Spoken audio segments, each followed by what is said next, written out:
আমি ক্লাস 8-এ তখন উঠি। তখন একটা পর্যায়ে একটা ছেলের সাথে আমার পরিচয় হয়, ফার্স্ট তাকে আমি দেখি। ওকে 24শে ডিসেম্বর 2010-এ। ওকে তো তাকে দেখার প্রথমেই আমার খুব ভালো লাগে, প্রচুর, মানে সে খুবই সুন্দর আপনার চোখে? আমার চোখে কি অ্যাকচুয়ালি হয়তো বা অনেকের চোখেই তাকে সুন্দর লাগে। Okay fine. তারপর সে আমাকে দেখার পর সেও আমার দিকে তাকিয়ে থাকে প্রায় 2-3 মিনিটের মতো। মনে হয় আমার লাইফে কোনো ছেলের দিকে আমি তাকিয়েছিলাম। ক্লাস 8-এ পড়া অবস্থায়? হ্যাঁ, ওকে। বিকজ আমার এর আগে লাইফটা, আমার যদি কেউ আমাকে জিজ্ঞেস করতো যে তোমার বয়ফ্রেন্ড কে, আমি বলতাম আমার বই আমার বয়ফ্রেন্ড। পরিচয় হবার আগেই? হ্যাঁ, মানে যদি কখনো মানে এর আগে আমার রিলেশন হওয়ার আগে। তো সেটাই বলছি যে ছেলেদের সাথে রিলেশন হবার আগে আপনি এরকম ভাবে পরিচয় দিতেন সবার কাছে, মানে বলতে ভালো লাগতো আপনার, তাই তো? হ্যাঁ, তারপর? কারণ আমি আমার পড়াশোনাটাকে, আমার নিজের জিনিসটাকে আমি খুব বেশি দিতাম গ্রহণ। আমি চিন্তা ভাবনা এটাই ছিল যে না, আমি কখনো রিলেশন করবো না, এটা সেটা। বাট লাভ তো এমন একটা জিনিস, না চাই তো আইসা পড়ে লাইফে। তো তখনই হঠাৎ তার সাথে আমার পরিচয় হয়। তো সে বাইকে ছিল আর আমি রোডে ছিলাম। তো জ্যাম ছিল, আর আমাদের পুরান ঢাকায় তো অনেক মানুষ, তো হাঁটা চলাতেও দাঁড়াইতে হয়। তা আমিও দাঁড়াইছিলাম, সে তার বাইক নিয়ে দাঁড়াইছিল। সেদিন সে সাদা শার্ট পরা ছিল, এত সুন্দর লাগতেছিল। আমার লাইফের ফার্স্ট কোন ছেলেকে আমার অনেক ভালো লাগে। তো সেও আমার দিকে অনেকক্ষণ তাকিয়ে থাকে। তো কিছুক্ষণ পর সে তার বাইকটা রেখে আমার পিছিয়ে পিছিয়ে আসা শুরু করে। আস্তে আস্তে আস্তে আমার বাড়ি পর্যন্ত আসে। তারপর সেই বাড়ি থেকে আমি আবার মার্কেটে যাই, আমাদের এখানে নবাবগঞ্জ মার্কেট আছে, সেখানে যাই। তো সেখানে সে আমাকে পিছিয়ে পিছিয়ে বলতেছে যে এক্সকিউজ মি, আপনার নাম থেকে আমি জানতে পারি? তো আমার সাথে আমার একটা ফ্রেন্ড ছিল। তো বলতেছে যে কার? আমার। ও ফ্রেন্ড জিজ্ঞেস করতেছে। তো বলে কি না আপনার না, আমি যে মেয়েটার কথা জিজ্ঞেস করতেছি। তো পরে বলতেছে কি আমার ফ্রেন্ড যে তোর নাম জিজ্ঞেস করে বলতো। পরে বলি আমার নাম তিথি। তো আপনার নাম কি? বলে আমার নাম পিয়াজ। তো আমার ফ্রেন্ড ওকে বলতেছে কি পিয়াজ না পিয়াজ কোনটা? ওকে। তো পরে ও বলতেছে না পিয়াজ। ও বলে ও পিয়াজ, আদা রসুন পেঁয়াজ, আচ্ছা বুঝতে পারছি। তারপর সে সেদিন বলতেছে যে আমার সাথে ফ্রেন্ডশিপ করবা? তো আমি বলতেছি যে দেখা যাক, চিন্তা করি দেখি আমি। তারপর কি হলো, ভিড়ের মধ্যে আমি ওকে হারাই ফেললাম, ও আমার হারাই ফেললো। তারপর যে দেখা হয় 1 মাস পর, 11ই জানুয়ারি। ওকে। তো তখন সে আমাকে দেখলো। তখন আমার সাথে আমার মেজ আপু ছিল, যারে আমি সিংহের মতো ভয় পাই ওকে। প্রচুর। যার কারণে আমি মানে ওর দিকে তাকিয়েও বারবার আমার চোখ ফিরা নিতেছি, যে আমি তো তাকাইলে আমি আর আমার চোখ ফিরাতে পারবো না। তো তখন ও সে বলতেছে যে তোমার নাম্বারটা দাও, তোমার নাম্বারটা তো নেওয়া হলো না। সেদিনও আমার ব্যাড লাক, আমি নাম্বারও নিতে পারলাম না, ওর সাথে কোনো কিছুই হলো না। তারপর যে দেখা 19শে জানুয়ারি আমাদের পার্কে মেলা হয়, বৈশাখীর মেলা। তো এই মেলাতে অনেকদিন গেছিলাম আমি। তো সেদিন যাওয়ার সময় আমি বারবার গটরে বলতেছিলাম জাল্লা প্লিজ প্লিজ আমি যেন ওর সাথে দেখা হয়, আমি যিনি ওর নাম্বারটা পাই। তো সেদিনও দেখা হয়, কিন্তু সেদিনও আমি নাম্বার পাই না। তারপরে পর দিন যাওয়ার পরে সে নাম্বারটা নেয়। নাম্বার নেওয়ার পরে তার সাথে আমার কথা হয়। তো আমাকে ফার্স্টে ফোনে বলতেছে যে তুমি কি আমাকে তোমার বডিগার্ড বানাবা? তো আমি বলছি আমার বডিগার্ড কেন আপনি হতে চান? পরে বলে কি না, বডিগার্ড হলে তো সবসময় আমি তোমার সাথে সাথে থাকতে পারবো, পাশে পাশে থাকতে পারবো। তো আমি বলছি কি না, এত সুন্দর একটা ছেলের বডিগার্ড বানানো যায় না, আমার ফ্রেন্ড বানানো যায়। পরে বলে কি যাক, আমি তো ধন্য আমার জীবন, আমার ফ্রেন্ড তো বানাইছেন। তো এভাবে ফ্রেন্ডশিপ রিলেশন হয়, রানিং কথা হইতো।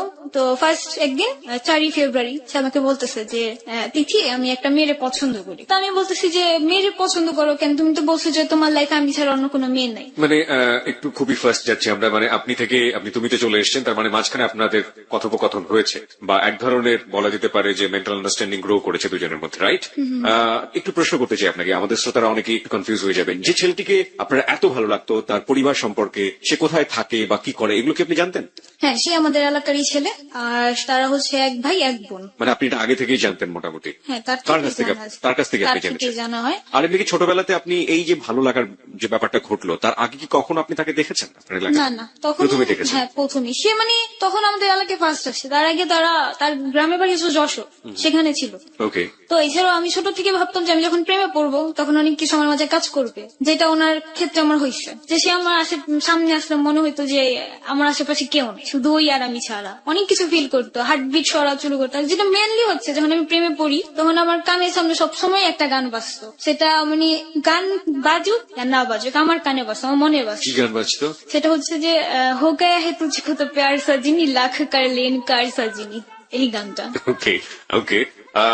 এই গানটা কেউ গাইতে পারতো? না না, ও গাইতো না, বাট আমি যখন বুঝতে পারি যে না হ্যাঁ আমার তাকে ভালো লেগে গেছে বা কিছু, তখন আমি নিজেই সারাদিন গাইতাম।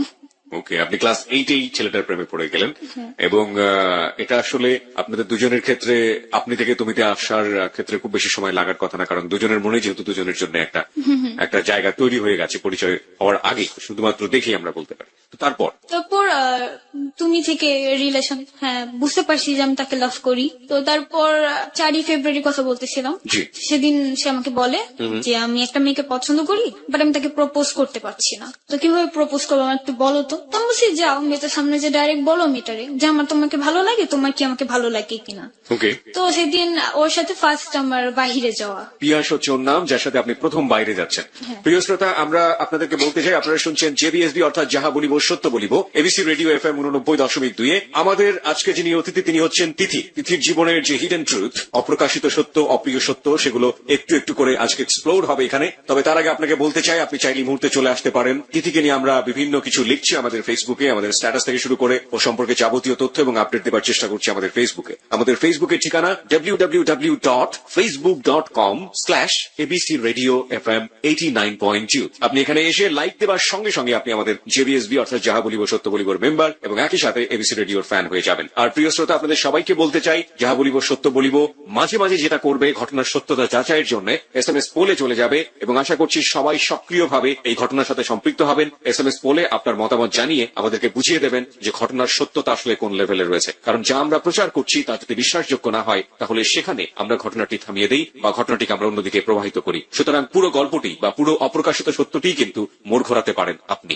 আমরা SMS পোলে যাব ঘটনার প্রাসঙ্গিকতায়, কিন্তু আমরা এই মুহূর্তে ফিরে যাচ্ছি তিথির কাছে। তিথি প্রথম বাইরে যাচ্ছেন, হ্যাঁ তারপর? হ্যাঁ, প্রথম বাহিরে যাওয়া সেটা হচ্ছে লালবাগ কেল্লায়। তো ব্যাড লাক ছিল যে আমি 5টা বাজে বের হই, তো বন্ধ ছিল। তো সেদিন সে আমাকে বর্ণনা দিচ্ছে সে মেয়েটার, যে সে মেয়েটা কেমন, সে মেয়েটা কি কালার পছন্দ করে, কি কি পছন্দ করে, তো আমাকে বলতেছে। তো আমি ফার্স্টে যখন শুনলাম যে একটা মেয়েকে পছন্দ করছে, তখন আমার খুব খারাপ লাগছে যে আমি ফার্স্ট কাউরে পছন্দ করলাম আর সেও কিনা আরেকটা মেয়েটা পছন্দ করে। তো পরবর্তীতে যখন বর্ণনাগুলো আমি দেখি যে হ্যাঁ বর্ণনাগুলো সবকিছুই আমার সাথে মিলতেছে, তো তখন বোঝা গেল যে না, সে মেয়েটাই আমি। তো অনেক খুশি হলাম যে যাক আমি সে মেয়েটা যাকে ও এত পছন্দ করে। পরে বললো যে আমি সে মেয়েকে যদি কখনো না পাই তা আমি মরে যাব, আমি ওকেই চাই, যে কোনো মূল্যে হোক আমি চাই। তো আমি বলতেছি তুমি এক কাজ করো, তাকে প্রপোজ করে রাখো। তো আমি যখন বাসায় আসি, তো তার ফ্রেন্ড আমাকে বলতেছে যে আপু পিয়াস যা যা আপনাকে বললো তা সম্পূর্ণটাই আপনাকে বলছে, আপনি কি বুঝতে পারছেন? তো আমি বললাম যে হ্যাঁ আমি তো বুঝতে পারছি যে সে আমাকে বলছে, আমার কথা বলছে। পরে বললো যে আপনি কি বলেন? তো আমি বলতেছি যে হ্যাঁ আমিও হ্যাঁ বলছি যে আমিও তাকে লাইক করি। পরে সেই বন্ধু যে ওকে বললো যে না তিথি তোমায় লাইক করে না, তিথি অন্য কাউকে লাইক করে। তখন আমার মোবাইল ছিল না, আমি মোবাইল ফোন ইউজ করতাম না। তো আমার খালার বাসায় যখন চলে যাই তখন 2 দিন ওর সাথে আমার কোনো কন্ট্রাক্ট হয় না। তারপর 2 দিন পরে বাসায় আসি, সেদিন 7ই ফেব্রুয়ারি ছিল। তো সেদিন তার সাথে কথা হয়, তো তার বন্ধু আমাকে ফোন দিয়ে বললো যে পিয়াস তো হসপিটালে ভর্তি, কিছুক্ষণ পর বাসায় আনবে। তো আমি বলতেছি যে কি হয়েছে? তো বললো যে সে তো কিছু ঘুমের ট্যাবলেট খেয়ে ফেলছে। তো আমি বললাম ঘুমের ট্যাবলেট কেন খেয়েছে? তো বলতেছে যে আমি কিছু জানি না কেন খেয়েছে, আমি তো এর জন্য জিজ্ঞেস করছি যে তোমার সাথে কিছু হয়েছে কিনা। তো মানে ওর সাথে আমার রিলেশনই হয়নি, যে রিলেশন হবে ঝগড়া হবে তারপর বয়ফ্রেন্ড কিছু করবে। তো তার 1 ঘন্টা কি 1.5 ঘন্টা পর আবার আমাকে ফোন করে। ফোন করার পর বললো যে পিয়াসকে বাসায় আনা হয়েছে, তুমি কি কথা বলতে চাও? তো আমি ওর সাথে কথা বলতে চাইলাম, তো দিন দিল, দেওয়ার পরে কথা বলতেছি। তো আমি বললাম যে কি হয়েছে, কেন এরকম করছো, এটা করা ঠিক হয়নি, তোমার ফ্যামিলিতে অনেক কষ্ট হবে, তুমি তোমার ফ্যামিলির একমাত্র ছেলে, ভুল করো না, এরকম করা ঠিক না। তো বলতেছে যে না আমি যাকে লাইক করি সে আমাকে লাইক করে না, সে অন্য কাউকে লাভ করে, তো আমার এটা অনেক কষ্ট লাগছে, এর জন্য আমি এরকম করছি। তো আমি বলতেছি যে তুমি কাকে লাইক করো, আমি মানে ওর মুখ থেকে বের করবো, আমি বলবো না কিছু। এর জন্য ওরে বারবার ফোর্স করতেছি কাকে লাইক করো, কাকে লাইক করো, আমার বলো, তুমি বলো আমি যে তারে নিয়ে আসবো। আমি একটু ইন্টারাপ্ট করতে চাই তিথি, আপনি তো জানতেন ছেলেটা আপনাকে লাইক করে এবং আপনি বুঝেও গিয়েছেন, রাইট? কিন্তু তারপরও আপনি তার মুখ থেকে এটা শুনতে চাচ্ছেন এবং সেজন্য যদি 8-10টা ঘুমের ওষুধ শেখায় তাতে আপনার কোনো সমস্যা নেই, কিন্তু তাকেই সেটা বলতে হবে। প্রিয় শ্রোতা, আমরা একটু ফানি হলেও এই জায়গাটিতে একটু SMS বলে যেতে চাই। একটা কথা আছে যে প্রপোজ করবার ক্ষেত্রে মেয়েরা সবসময় এক্সপেক্ট করে যে ছেলেরাই আসলে করবে, এবং একটা মেয়ে যদিও জেনে যায়, ওভার কনফার্ম হয়ে যায় যে ছেলেটা আসলে তাকে পছন্দ করছে, কিন্তু কোনোভাবেই মেয়েটা মানে ছেলেটা আগে না বলা পর্যন্ত মেয়েটা নিজের থেকে কখনোই বলে না যে আমি তোমাকে পছন্দ করি। 2-1টা ব্যতিক্রম ছাড়া মোস্ট কমন ফিচার হচ্ছে এটা।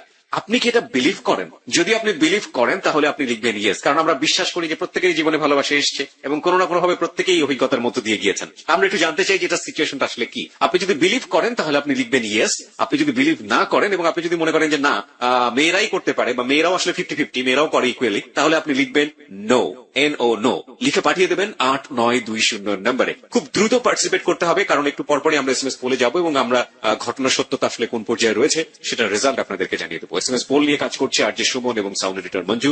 আমরা আবারও ফিরে যাচ্ছি সত্য উদ্ঘাটনে। তারপর সে তখন অনেক কিছু ফোর্স করার পর বলে কি, তুমি বুঝো না আমি তো তোমাকে লাইক করি, তুমি এত বোকা কেন, তুমি বুঝতেছো তারপর তুমি আমাকে ফোর্স করতেছো কেন আমাকে ঘুমের ওষুধ খাওয়াচ্ছ? পরে বলতেছি যে এই তো ঠিক হয়েছে, এই এতটুকু কথা বলতে কি তোমার এত কষ্ট করতে হয়? পরে বলতেছে যে তুমি তো আমার কষ্ট দিলা, তুমি যদি বলে দিতে তাহলে কি আর কোনো প্রবলেম হইতো? আমি বলি কি না, আমি তো বলবো না, তোমার মুখ থেকে বের করার জন্য আমি এরকম করলাম। পরে বলতেছি যে আচ্ছা ঠিক আছে তুমি রেস্ট নাও, পরে কথা বলবো। তো তারপর সে আমার নাম্বারে একটা SMS লিখলো, মানে আই লাভ ইউ নামটা লিখে পাঠাইছে। তো সেটা হচ্ছে মানে একটা একটা অক্ষর করে লিখছে। তো সেটা দেখলাম, তো দেখার পর এত ভালো লাগলো যে ফার্স্ট ভালোবাসার মানুষের থেকে এই ওয়ার্ডটা শোনা। তো তখন ফিলিংসটাও মানে ওরকম যে এত সুন্দর যা বলার মতন না। পরে সে ফোন করলো, ফোন করার পর তো আমি বলতেছি যে SMS তো বললা, সেটা তো ডাইরেক্ট বলবা না? তো সেদিন সে আমাকে ডাইরেক্ট বললো যে আই লাভ ইউ। ওকে, পিয়াসের বয়সের ডিফারেন্স আমরা একটু জানতে চাই। আপনার সে কত বছরের বড় ছিল সে, নাকি ছোটই ছিল? না না বড়ই ছিল। এটা আমি ঠিক বলতে পারতেছি না। আপনার আনুমানিক আপনার যে বয়সে থাকেন এরকম দেখে মনে হয় অনেক সিনিয়র আমার চাইতে, বা দেখে মনে হয় যে আমার যে বয়সে একই পাশাপাশি প্রায়। হ্যাঁ এরকমই হবে যে আমার পাশাপাশি 2-3 বছরের বড়। আপনি তখন ক্লাস 8-এ পড়ছেন, তার মানে ক্লাস 10-এ বা হ্যাঁ ক্লাস 10-এ এসএসসি দিবে, মানে নিউ 10-এ আছে। ওকে, তাহলে তো একেবারেই বলা যায় যে 2 থেকে 2.5 বছরের বড়। হ্যাঁ তারপর সে SMS এ বললো, তারপর ডাইরেক্টও বললো। তো ডাইরেক্টলি বলার পর আমাকেও বললো যে তুমি বলো, তুমি কেন বলবা না? তো আমিও তাকে উত্তরটা দিলাম। তো সেদিন ফার্স্ট কাউকে বলছি আই লাভ ইউ টু, তো অনেক ভালো লাগলো প্রচুর। তারপরে এইভাবে আমাদের রিলেশনটা চলতেছে। আর তার এক সপ্তাহ পরেই হচ্ছে ভ্যালেন্টাইন্স ডে। ভ্যালেন্টাইন ডে, ওকে, ভালোবাসার দিবস। ভালোবাসার দিবস। জি। তো এভাবে এক সপ্তাহ ভালো কথা চললো, এক সপ্তাহ ভালো কথা। তো ভ্যালেন্টাইন্স ডে দিন সকালে সে আমাকে ফোন দিয়ে বলতেছে যে আমি তোমার সাথে আজকে বের হবো, তুমি কোথাও যাবা না। তো আমি বলছি আচ্ছা ঠিক আছে। তো আমি বললাম যে তুমি কোথায় আছো? পরে বললো যে আমি তো এয়ারপোর্টে আছি, আমার ভাইয়া একটা বাহিরে যাবে, তো আমি এয়ারপোর্ট থেকে এসে আমি তোমাকে নিয়ে যাব বাহিরে। তো তার জন্য আমি রেডি টেডি হইলাম, সুন্দর ড্রেস পরে গোসল করে সাজছি সেদিন অনেক সুন্দর করে, ফার্স্ট বয়ফ্রেন্ডের সাথে ডেট। তো রেডি হয়েছি, আমার ফ্রেন্ড বের হয়েছে তাদের বয়ফ্রেন্ডদের নিয়ে, তো আমি তাদের সাথেই বের হয়েছি। বের হওয়ার পরে মানে আমি ভাবছি যে আমি ওখানে যাই ফোন দেবো। 4টা বাজে বের হয়েছি আমি, তো 4টা 4:30টার দিকে আমি ফোন দিছি ওরে, তুমি কোথায় আসো? পরে বলতেছে যে আমি আসতেছি, তারও আসতেছি। তো এরকম করলাম 7টা 4:30টা, তো 5টা বাজে তার মোবাইল অফ, তার কোনো খোঁজ নেই। তো সেদিন লাগলো প্রচুর ফাটাফাটি ঝগড়া। সেদিন আমি মনে হয় কাউরে তুই করেও বলছি ওরে যে তুই আমার আর ফোন দিবি না, তোর সাথে আমার কোনো কথা নেই। জীবনের প্রথম ডেট যেটা বলতে পারি আমরা, যে সুইট মোমেন্ট হওয়ার কথা, সেটা প্রথমে এরকম কষ্টের হলো এবং সেই কষ্টের বহিঃপ্রকাশ হচ্ছে প্রচন্ড রাগারাগি। প্রচন্ড রাগারাগি। তো আমাকে বলতেছে যে সরি, আই এম সরি, আমি আর কখনো এরকম করবো না, আই এম সরি, দেখো আমার তো প্রবলেম হয়েছে। তো আমি বলতেছি তুমি ওকে বলতে তো পারতা ফোন দিয়ে, তুই আমার আর ফোনই দিবি না, তুই ফোন রাখ। তো রাগারাগি করে ফোনটা রেখে দিলাম। 2 দিন অনেক কষ্ট লাগতেছে, কেন রাগারাগি করলাম। এখন আমি নিজেই তো থাকতে পারতেছি না, নিজেই তো বুঝতেছি যে কত কষ্ট আমার লাগতেছে, কাঁদতেছি, তা করতেছি, তাও আমি ফোন দিই না, আমি তাকে ফোন দিই না যে ফোন দিয়ে আমি বলবো না। 2 দিন পর সে নিজে আমার ফোন দিছে, ফোন দিয়ে বলতে আচ্ছা যা হয়েছে বাদ দাও না, ভুলা যাও, করো, আমার অ্যাকসেপ্ট করে নাও, আবার আমি আর এরকম করবো না। তো পরে আবার মেনে নিলাম। এভাবে 1 মাসের মতো রিলেশন ছিল আমাদের। তখন খুব সুন্দর মুহূর্ত, খুব সুন্দর সুন্দর কথা হতো, অনেক ভাবে কথা হইতো। ওর ফ্রেন্ডরা আমার ভাবি ডাকতো, যে ওরে যে বলতো রাস্তায় যে দেখতো এই পিয়াস ভাবি রে দেখছি এই জায়গায়, এটাও আমার বলতো। আবার বলতো যে যেখানে যাবা তুমি আমাকে সাথে করে নিয়ে যাবা, আর যদি আমার না নিয়ে যাও দেখো অনেক বড় রাগারাগি হয়ে যাবে কিন্তু। তো অনেক টেক কেয়ারিং ভাবে ফার্স্ট পর্যায়ে রাখতো। তো 1 মাস মতো রিলেশন থাকার পরে 7ই মার্চ তার সাথে আমার ঝগড়া লাগে। আর তার ফ্রেন্ড, যেই একটা ফ্রেন্ড ছিল তাদের, ওই ফ্রেন্ডটা আমাকে পছন্দ করতো। ওকে, আমরা ঠিক এই গল্পের এই বাগটাতে, আমরা সত্য উদ্ঘাটনের এই বাগটাতে ফিরবো, তবে তার আগে SMS পোলের রেজাল্ট আমরা একটু জেনে নিই। প্রিয় শ্রোতা, SMS পোলের রেজাল্ট আমাদের হাতে চলে এসেছে সম্পূর্ণ কম্পিউটারাইজ পদ্ধতিতে। আমরা SMS পোলের রেজাল্ট জানিয়ে দিচ্ছি। চলুন, কত শতাংশ লোক ওই ঘটনাটিকে বিশ্বাস করেছে যে না, মেয়েরা আসলে মনে প্রাণ এক্সপেক্ট করে যে ছেলেটাই আসলে আগে প্রস্তাব করুক, এবং সেটা মোটামুটি দুজনের কাছে জানাজানি থাকলেও যে দুজন দুজনকে পছন্দ করে। দেখি কম্পিউটার কি বলে, কত % লোক এটাকে বিশ্বাস করেছে। Yes, 95%. No, 4%. No comments. 1%. প্রিয় শ্রোতা, কম্পিউটার বলছে যে 95% লোক এটাকে বিশ্বাস করেছে, তার মানে 95% হচ্ছে ইয়েস, 4% হচ্ছে নো, মানে 4% বিশ্বাস করেনি এবং 4% মনে করে যে হ্যাঁ, মেয়েরাও অনেক প্রস্তাব করতে পারে। এটা আমরাও বিশ্বাস করি, ইয়েস 4% হওয়াই উচিত। আর 1% কোনো মন্তব্যই করতে চায়নি, যাদের জীবনে হয়তো বা লাভই আসেনি। যাই হোক, আমরা ফিরে যেতে চাই হচ্ছে ফোন দেয় যে ভাইয়া তিথি কেমন আছে, তো ভাইয়াটা বলতেছে যে ভালো আছে, এতদিন পরে ওর কেন খোঁজ নিতেছে, বলে কি যে ভাল লাগে না আমার ওরে ছাড়া, যাই হইছে হইছে থাক, আমি ওরে অ্যাকসেপ্ট করে নিবা আবার। তো আমাকে ভাইয়াটা ফোন দেয়, তো দেওয়ার সাথে সাথে আমি তো মানে খুশি, মহা খুশি, ও আমার লাইফ আবার ব্যাক করছে। তো আবার রিলেশন হইলো, হওয়ার পরে এভাবে রিলেশনটা অনেকদিন চলে, কিন্তু তখন ও ফুললি চেঞ্জ হয়ে যায়। যেমন হচ্ছে যে আমাকে 2 দিন পর ফোন দেয়, 3 দিন পর পর ফোন দেয়। তো তারপর আমি কিছু বলতাম না, যে থাক যত যাই হোক তুমি থাকো, আমার দুনিয়া চলে যাক তবু তুমি থাকো, এরকম ছিল। এরকমের মধ্যে অনেক কথা হইতো, অনেক কিছু শেয়ারিং হইতো, অনেকবার ঘুরতে যাওয়ার মতো ডেট হয়েছে, বাট হয়তো বা আমার প্রবলেম ছিল, বাড়ি থেকে বের হইতে পারি নেই, তো ওরও প্রবলেম হইতো, এরকম ছিল। তো এভাবে রিলেশন চলতে থাকে, চলতে চলতে প্রায় 2.5 বছরের মতো, 1.5 বছরের মাথায় আমি জানতে পারি যে সে নেশা করে। তো 1 বছর রিলেশনের মাথায় জানতাম, সবাই বলতো যে তুমি যে ছেলেটার সাথে রিলেশন করছো সে তো সব ধরনের নেশা করে। তো তার প্রেমে এতই বেশি অন্ধ ছিলাম যে মানে কিছুই বিশ্বাস করতাম না। তো মাঝে মাঝে যেই আমাকে ওর বিষয়ে কিছু বলতো, তো অনেক রেগে যেতাম যে এটা আমার ব্যক্তিগত ব্যাপার, ও যা মন চায় তাই করুক, তবুও আমি তাকে মানবো, তো তোমাদের কি? তো আমি সেটা বিশ্বাসই করতাম না। তো 1.5 বছরের মাথায় ওরা জিজ্ঞেস করলাম যে তুমি কি এরকম কিছু করো, নেশা বা কিছু এরকম কিছু ড্রাগ জাতীয় কিছু নাও? তো সে কিছুক্ষণ চুপ থেকে আমাকে বলতেছে যে হ্যাঁ আমি নেই। তো আমি বললাম কি কি নাও? পরে বললো যে আমি ইয়াবা খাই আর মদ, মানে ড্রিঙ্কস করি। তো আমি যতটুকু জানি যে ও সব ধরনের নেশা করে, পেন্সিডিল, গাঁজা, ইয়াবা এগুলি সব খায়, ট্যাবলেট। তো পরে স্বীকার করার পরে তখন তো পুরোই মানে মনে হচ্ছিল যে আমার পায়ের নিচের থেকে মনে হয় মাটি চলে গেছে। তো তখন চিন্তা করতেছি যে যে ধরনের ব্যক্তিগুলোকে আমি এত ভয় পাইতাম, আজকে সেই ব্যক্তির সাথে আমার রিলেশন হয়েছে, আর তার সাথে আমি একসাথে চলতেছি পথে। তো পরে আমাকে বলতেছে যে আমাকে তুমি ক্ষমা করে দাও, আমি তোমার জন্য ভালো হয়ে যাবো, এটা সেটা অনেক কিছু বললো। তো আমি তার কথাটা মেনে নিলাম যে আচ্ছা ঠিক আছে, হয়তো বা সে ভালো হবে। তো এভাবে রিলেশন চলতে থাকে। সে তখন আরো চেঞ্জ হয়ে যায়, 1 মাস পর পর আমাকে ফোন দেয়। তো আমিও কখনো ফোন দিতাম না, মাঝে মধ্যে ফোন দিতাম তো সে রিসিভ করতো না, দিতে থাকতাম রিসিভ করতো না, কিছু করতো না। তো একদিন ফোন দিছে, তো বলতেছি যে তুমি আমার ফোন দাও না, আমার সাথে কথা বলো না, দেখা করো না, এরকম কেন হয়ে গেছে? তো বলতেছে যে আমার কাছে তো সময় নেই, আমি দেখাও করতে পারবো না, কথাও বলতে পারবো না, আর তুমি এরকম একটা বয়ফ্রেন্ড জোগাড় করে নাও যে তোমার সাথে সারাদিন মোবাইলে কথা বলবে, সারাদিন তোমার সাথে দেখা করবে, তোমার পিয়াস আপনাকে বলছে। হ্যাঁ বাড়ির সামনে এসে দাঁড়ায় থাকবে। তো বলতেছে, পরে আমি বলি কি যে আমি তো সেরকম চাই না, বলি কি তুমি বলো যে তুমি পাও না, যদি না পাও আমাকে বলো, আমি জোগাড় করে দিই। তো তখন অনেক জিদ লাগছে। পরে আমি বলতেছি যে তুই আমার বিশ্বাস করস না যে আমি তোর কতটা পছন্দ করি, আর আমার পক্ষে এতটা অসম্ভব না আমি যে ছেলে না চাইতে পারবো না, তুই একাই মনে করছিস তুই সুন্দর, তোর পিছনে অনেক মেয়ে ঘুরে, আমার পিছিয়ে ঘুরে না ছেলেরা? পরে বলতেছে যে ঠিক আছে তাহলে তুমি খুঁজে নাও। তো সেখানেই জিদ করে যা করার ছিল। তো তারপরও তার কথা আমি কিছু মনে করিনি, সেটা কেটে দিছি যে থাক, বলছে রাগ করে বলতেই পারে, স্বাভাবিক, বয়ফ্রেন্ড, ওর অধিকার আছে। তো এরকম 1 বছর তাকে অনেক চেঞ্জ করার চেষ্টা করছি, অনেক ভাবে ওর কাছে কাঁদতাম, কাইতে কাইতে বলতাম যে চেঞ্জ হয়ে যাও, দেখো আমার ফ্যামিলি তো তোমাকে এইভাবে পছন্দ করবে না, এভাবে অনেক কিছু বুঝাইতাম। এভাবে বলতাম যে তোমার যখন নেশা উঠবে তুমি আমাকে ফোন দিবা, আমার সাথে টাইমটা ওয়েস্ট করবা, যে আমার নেশা উঠছে এখন দিছি, তুমি আমাকে একটু টাইম দাও, আমি কি তোমাকে টাইম দিব না? তো একটা পর্যায়ে সে আমাকে অনেক বকা ঝোকা মানে অ্যাভয়েড করতে থাকে, প্রচুর অ্যাভয়েড করে, খারাপ বিহেভ, অনেক কথাবার্তা বলে খারাপ। তো জিদ করে কি করলাম যে তুই আমার সাথে এমন করস, আমিও তোর সাথে এরকম করবো, ছেলেদের সাথে রিলেশন করা শুরু করলাম।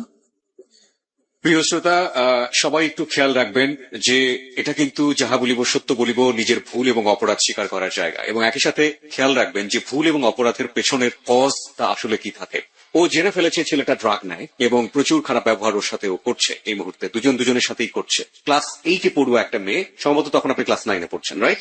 ক্লাস 9-এ পড়ুয়া একটা মেয়ের মেন্টাল ম্যাচুরিটি আসলে কতটুকু হতে পারে, এবং একই সাথে আমরা বলতে পারি যে ছেলেটার সাথে ওর প্রেম হয়েছে তারই বা বয়স কতটুকু। দুজনের সাথে ঝগড়া হচ্ছে এবং দুজনই, একজন তো বিপদগামী আগে থেকেই ছিল, এবং আজকের যিনি অতিথি তিনি কিন্তু ধীরে ধীরে বিপদগামী হচ্ছেন। তার বয়সটি কিন্তু এখানে জাজমেন্টের একটা বড় ব্যাপার রয়েছে। তাকে আমরা এই কোশ্চেনটি ছুড়ে দিব না যে সে যেহেতু ড্রাগ অ্যাডিক্ট ছিল, তাহলে সেটা জানার পরেও কেন আপনি ওর কাছ থেকে এত বেশি কিছু এক্সপেক্ট করতেন, কিংবা তার জন্য কেন আপনার খারাপ হতে হবে, তার জন্য কেন আপনার এই চ্যালেঞ্জগুলো নিতে হবে, এটা জানার পরেও যে সে ড্রাগ অ্যাডিক্ট ছিল। তার চেয়ে বরং আপনি এভাবে ভাবার চেষ্টা করুন, ওর বয়সটা এবং ওর ক্রেজিনেসটা। তারপর তারপর ফার্স্ট আমার রিলেশন যে ছেলের সাথে হয় সেটা হচ্ছে আমার বোনের বান্ধবীর ভাই। তো সে আমাকে ফার্স্ট দেখে, তার সাথে আমার ছোটবেলায় খেলা হইতো, বাট বড় হওয়ার পরে দেখা হয়নি। বড় হয়ে দেখার পর সে আমাকে পছন্দ করার পর আমার নাম্বারটা আমার মোবাইল থেকেই নেয়। নেওয়ার পরে তো একদিন রাতে হঠাৎ আমাকে ফোন দেয়, ফোন দিয়ে বলে যে আমি ইয়াসিন, আমি তোমাকে পছন্দ করি। তো আমি বলছি পছন্দ করো, ভালো কথা, পছন্দ করো, তাহলে আমি এখন কি করব? তো ও বলতেছে যে আমার মনটা তুমি কাচের মতো ভেঙে দিও না, তুমি আমাকে অ্যাকসেপ্ট করে নাও। তো তখন আমি বলি আচ্ছা আমি তোমাকে আধা ঘন্টা পর জানাবো। তো আধা ঘন্টা আমি চিন্তা করলাম, কি বললেন আধা ঘন্টা পর? আধা ঘন্টা পর বললাম যে হ্যাঁ আমিও তোমাকে লাইক করি, বাট তাকে আমার মোটেও ভালো লাগতো না। এটা মিথ্যা ভাবেই বললেন? মিথ্যা ভাবে। এবং এটা আপনি কেন বললেন? এটা এজন্য বসি যে আমার মন যে ভাঙছে আমিও ছেলেদের মন ভাঙ, আর সে আমাকে চ্যালেঞ্জ করছিল যে সে মেয়ে পটাতে পারে, আমি পারি না। তো আমি তার চাইতে বেশি পারি সেটা দেখানোর জন্য, তাকে দেখানোর জন্য। হ্যাঁ তাকে দেখানোর জন্য। তো রিলেশন করার পর আমি কোনো না কোনো একভাবে আমার ওই বয়ফ্রেন্ড এক্স বয়ফ্রেন্ড পিয়াসের কানে ঢুকাই। ওকে। তো তখন ঝগড়াই চলতেছে, যার কারণে সে আমার লাইফে আসে নাই শোনার পর যে আমার ইয়াসিনের সাথে রিলেশন হয়েছে। তো ইয়াসিনের সাথে রিলেশন হওয়ার পর সে ছেলেটা আমাকে এত বেশি পছন্দ করে ফেলে, প্রচুর পরিমাণের উইক হয়ে পড়ে আমার প্রতি। কিন্তু আমি তার প্রতি কোনো মতনই ফিলিংস ছিল না আমার, আর তার আমার প্রতি প্রচুর ফিলিংস হয়ে যায়, অনেক বেশি সে আমার প্রতি উইক হয়ে পড়ে। তো একটা পর্যায়ে আমি তাকে 3 মাসের মাথায় বলি যে আই এম সরি, আমি তোমার সাথে রিলেশন রাখতে পারবো না। তো আমাকে বলতেছে যে কেন রাখতে পারবে না? ও তো খুব কান্নাকাটি যে তুমি আমার সাথে এমন কেন করবা, এটা সেটা অনেক কিছু। তো ইয়াসিন রে যখন আমি অনেক কষ্ট দিই হার্ট দেওয়ার পরে, সে প্রথমেই সিগারেট খাওয়া ধরে। ছেলেটা খুব ভালো ছিল, প্রচুর ধার্মিক ফ্যামিলির একটা ছেলে, যে 5 ওয়াক্ত নামাজ পড়তো আর কোরআনে হাফেজ ছিল। তো ও এইসব জিনিস ধরার পরে তার বোন আমাকে ফোন দিল একদিন, ফোন দিয়ে বলতেছে যে এরকম আমার ভাইয়ের তো অবস্থা। তো ওর বোন নিয়ে বলতেছে আমি কি করব, আপনার ভাই জাহান্নামে চৌরাস্তা যাক, সেটা আমার দেখার বিষয় না। তো ওনাদের ভাইকে কোনো মতে ওরা কন্ট্রোল করতে পারে না। রোজই সে ছেলে আমার কাছে আসে, কান্নাকাটি করে, তারপর ফোন দেয়, অনেক ধরনের কথাবার্তা বলে।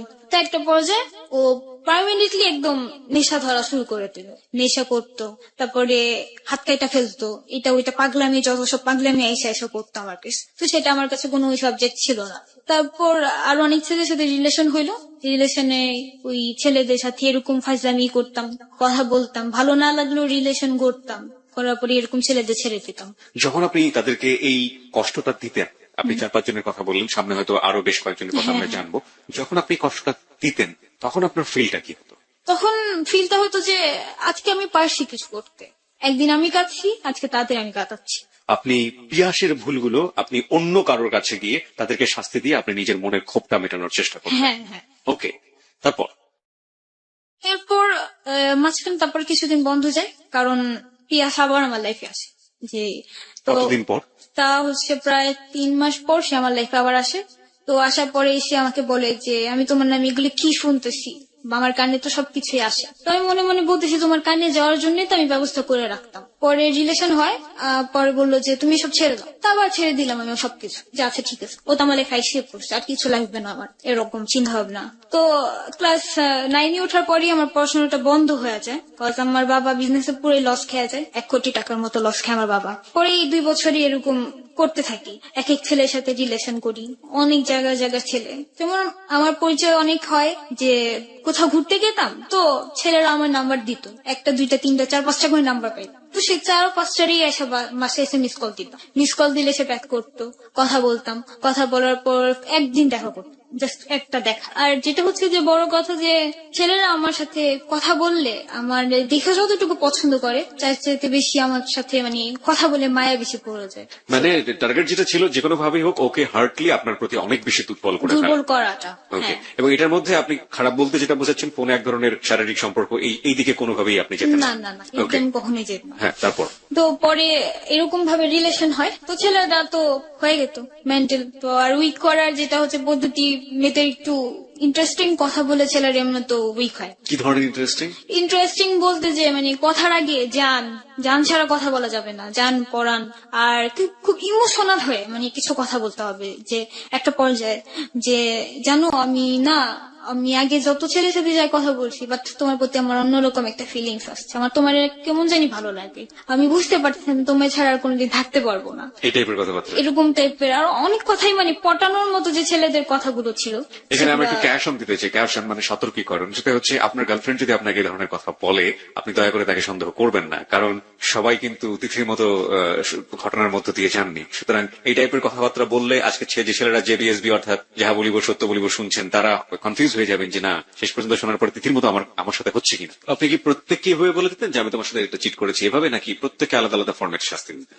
যেমন হচ্ছে যে মানে কিছু কিছু ছেলে যেটা বুঝতাম যে না খুব ইমোশনাল টাইপের, তাদের বলতাম যে আমার বিয়ে ঠিক হয়ে গেছে বা আমার এঙ্গেজমেন্ট হয়ে গেছে, এরকম কিছু কথা বলতাম, তো আমি পারবো না। আর যাদের বুঝতাম যে না থাক, ও অত বেশি একটা ইমোশনাল না, বাট ওরে হার্ট করতে বেশি মজা লাগবে, তো সেখানে ওরে ডাইরেক্ট বলতাম। তো এরকম কথা তো অনেক চেত ছেলেরা, কিন্তু চেতলো বা বলতো যে চেতছি যাই করছি, বাট ভালো তো বাসি, কিছু করতে পারতেছি না। তো সবসময় ছেলেরা একটা কথাই বলতো যে তুমি একদিন বুঝবা, তুমিও একদিন কাঁদবা। কিভাবে আপনি ওদেরকে পেনাল্টি দিতেন হ্যাঁ। এবং আপনার সেই ফিলটা কি হতো, সেখান থেকে আমরা ফিরতে চাই। ফিলটা এটাই হতো যে আমার খুব ভালো লাগতো Okay. যে আমি একদিন কষ্ট পাইছি, মানে কাঁদছি, আজকে আমি কাউকে কাঁদাতে পারছি বা আমি কষ্ট দিতে পারছি, কিন্তু এটা চিন্তা করিনি কখনো যে সেটা ঠিক হয়নি। এভাবেই আমার রিলেশনের একটা বছর যেতে থাকে। একটা বছর আপনার এইভাবে আপনি কাটান, এবং এর মাঝামাঝি আপনার পিয়াসের সাথে তেমন একটা যোগাযোগ হয়নি, রাইট? না, এর মাঝে মাঝে পিয়াসের সাথে কথা হইতো। ও কি জানতো যে আপনি এই ধরনের কাজ করছেন? হ্যাঁ, জানতো। ও কি বলতো? ও অনেক চিলাচিলি করতো যে এগুলা করুন, এগুলো ছেড়ে দাও, এটা সেটা। আমি তো আছি, কিন্তু মানে সে থাকলো বা কি, আমি যে কষ্টটা পাইছিলাম, মানে ও যে আমাকে যেভাবে আঘাত করতো, যে একটা মানুষকে সরাসরি আঘাত দেওয়াটা চেতে তিলে তিলে মারাটা খুব বেশি খারাপ, আর সে আমাকে তিলে তিলে মারতো। যেমন তার নামে অনেক কথা আমি মানুষের মুখে শুনতাম, অনেক খারাপ লাগতো। একটা মানুষ যাকে ভালোবাসে তখন কিন্তু প্রত্যেকটা মুহূর্তে সেই মানুষটার অপেক্ষায় সে থাকে। ও তো আমার 1 সপ্তাহ পর পর ফোন দিত শুক্রবারতে, তা আমি সেই শুক্রবার থেকে নিয়ে আগামী শুক্রবার পর্যন্ত আমার সেলফোনটা আমি এভাবে আমার কাছে আগলায় রাখতাম যে কখন সে আমাকে ফোন দিবে, কখন একটা রিং যদি আমার মিস হয়ে যায় আমি তো তার সাথে কথা বলতে পারবো না, আমি তো তার কণ্ঠটা শুনতে পারবো না। বা কখনো যদি ঝগড়া লাগতো অন্য নাম্বার থেকে ফোন দিয়ে তার হ্যালোটা শুনতাম, হ্যালোটা শুনে ফোনটা রেখে দিতাম। এই সময়টাতে আপনি তার সাথে কেন ফোন দিতে পারতেন না? এই 1 সপ্তাহ ব্যাপী আপনি তো ইচ্ছে করলে আপনি ওর ফোনে ফোন দিতে পারতেন, কেন ওয়েট করতেন, কেন আপনি ফোন দিতেন?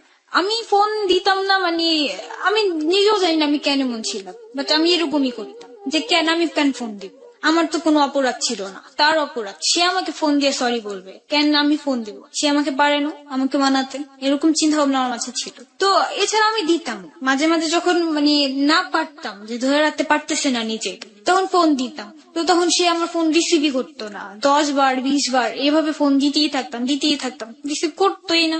প্রায় 1 সপ্তাহ পরে যখন ওর টাইম হবে সেদিন ফোন দিবি, ফোন দিয়ে কথা বলবে। তখন যদি জিজ্ঞাসা করতাম ফোন দিচ্ছিলাম ধরো নাই কেন, তখন বলতো যে কই আমি তো তোমার ফোন দেখি নাই, তুমি আমার ফোন দাও না, তো এরকম বলতো। তো প্রায় ফোন দিতাম, একই সময় দেখতাম মেয়ে রিসিভ করতো, জানতাম না মেয়ে কি হয়, বোন না কি, আই ডোন্ট নো, বাট কয়েকটা মেয়ে রিসিভ করছিল কয়েকবার।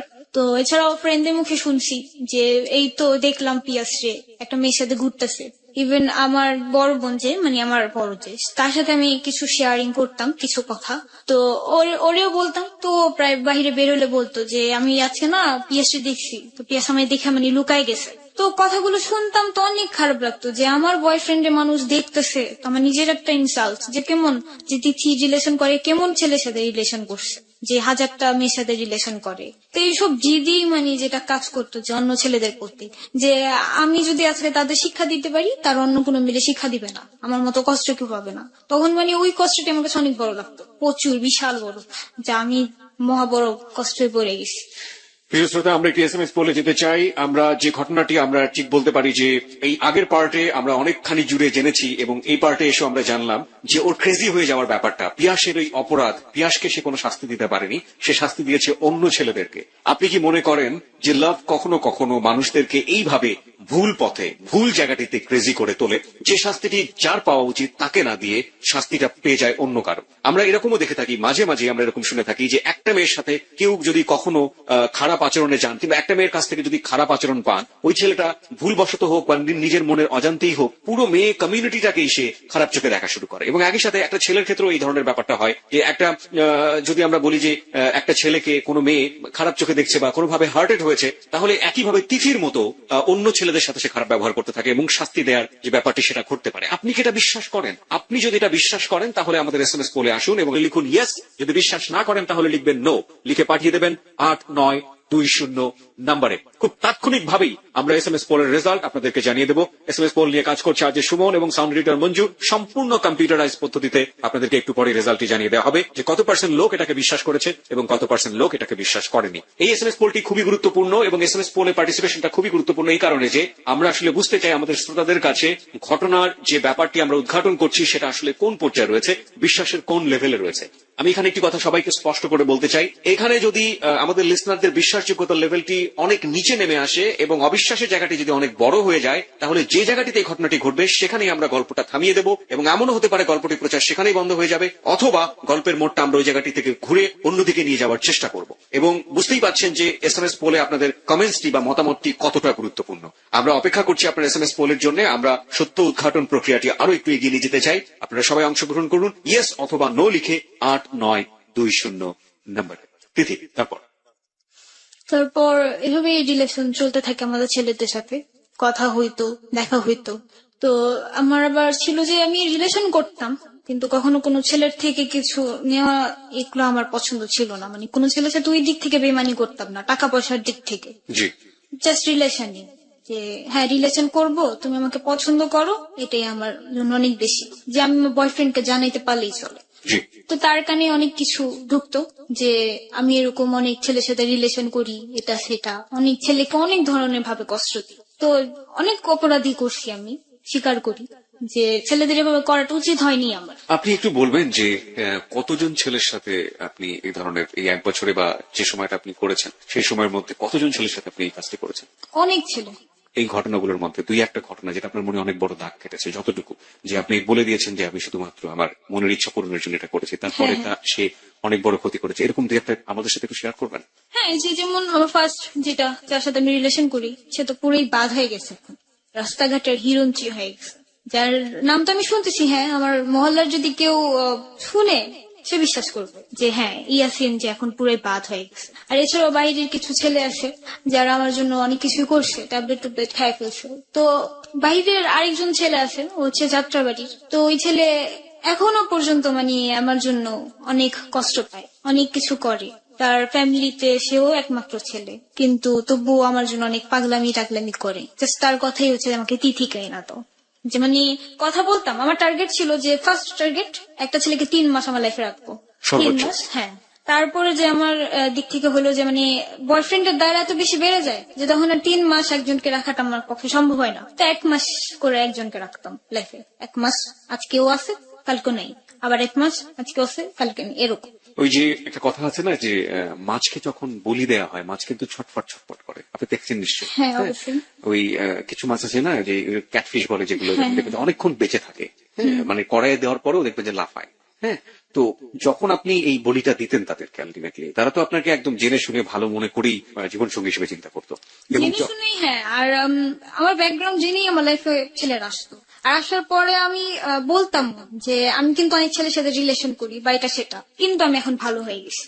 এই বিশ্বাসটা তাদের মাঝে আমি ঢুকাই। মানে এই বিশ্বাসটা ঢোকানোর জন্য আপনি সত্যটাও বলতেন? হ্যাঁ, সত্যটাও বলতাম। আমি সত্য বলেই নিতাম যে আমার রিলেশন ছিল, তার প্রতি জিদ করে আমি ছেলেদের সাথে রিলেশন করছি। আমার প্রচুর ছেলের সাথে রিলেশন ছিল। আর এছাড়াও তারা আমার ব্যাকগ্রাউন্ড জেনেই আসতো, কারণ আমার ফুল মহল্লাই যায়।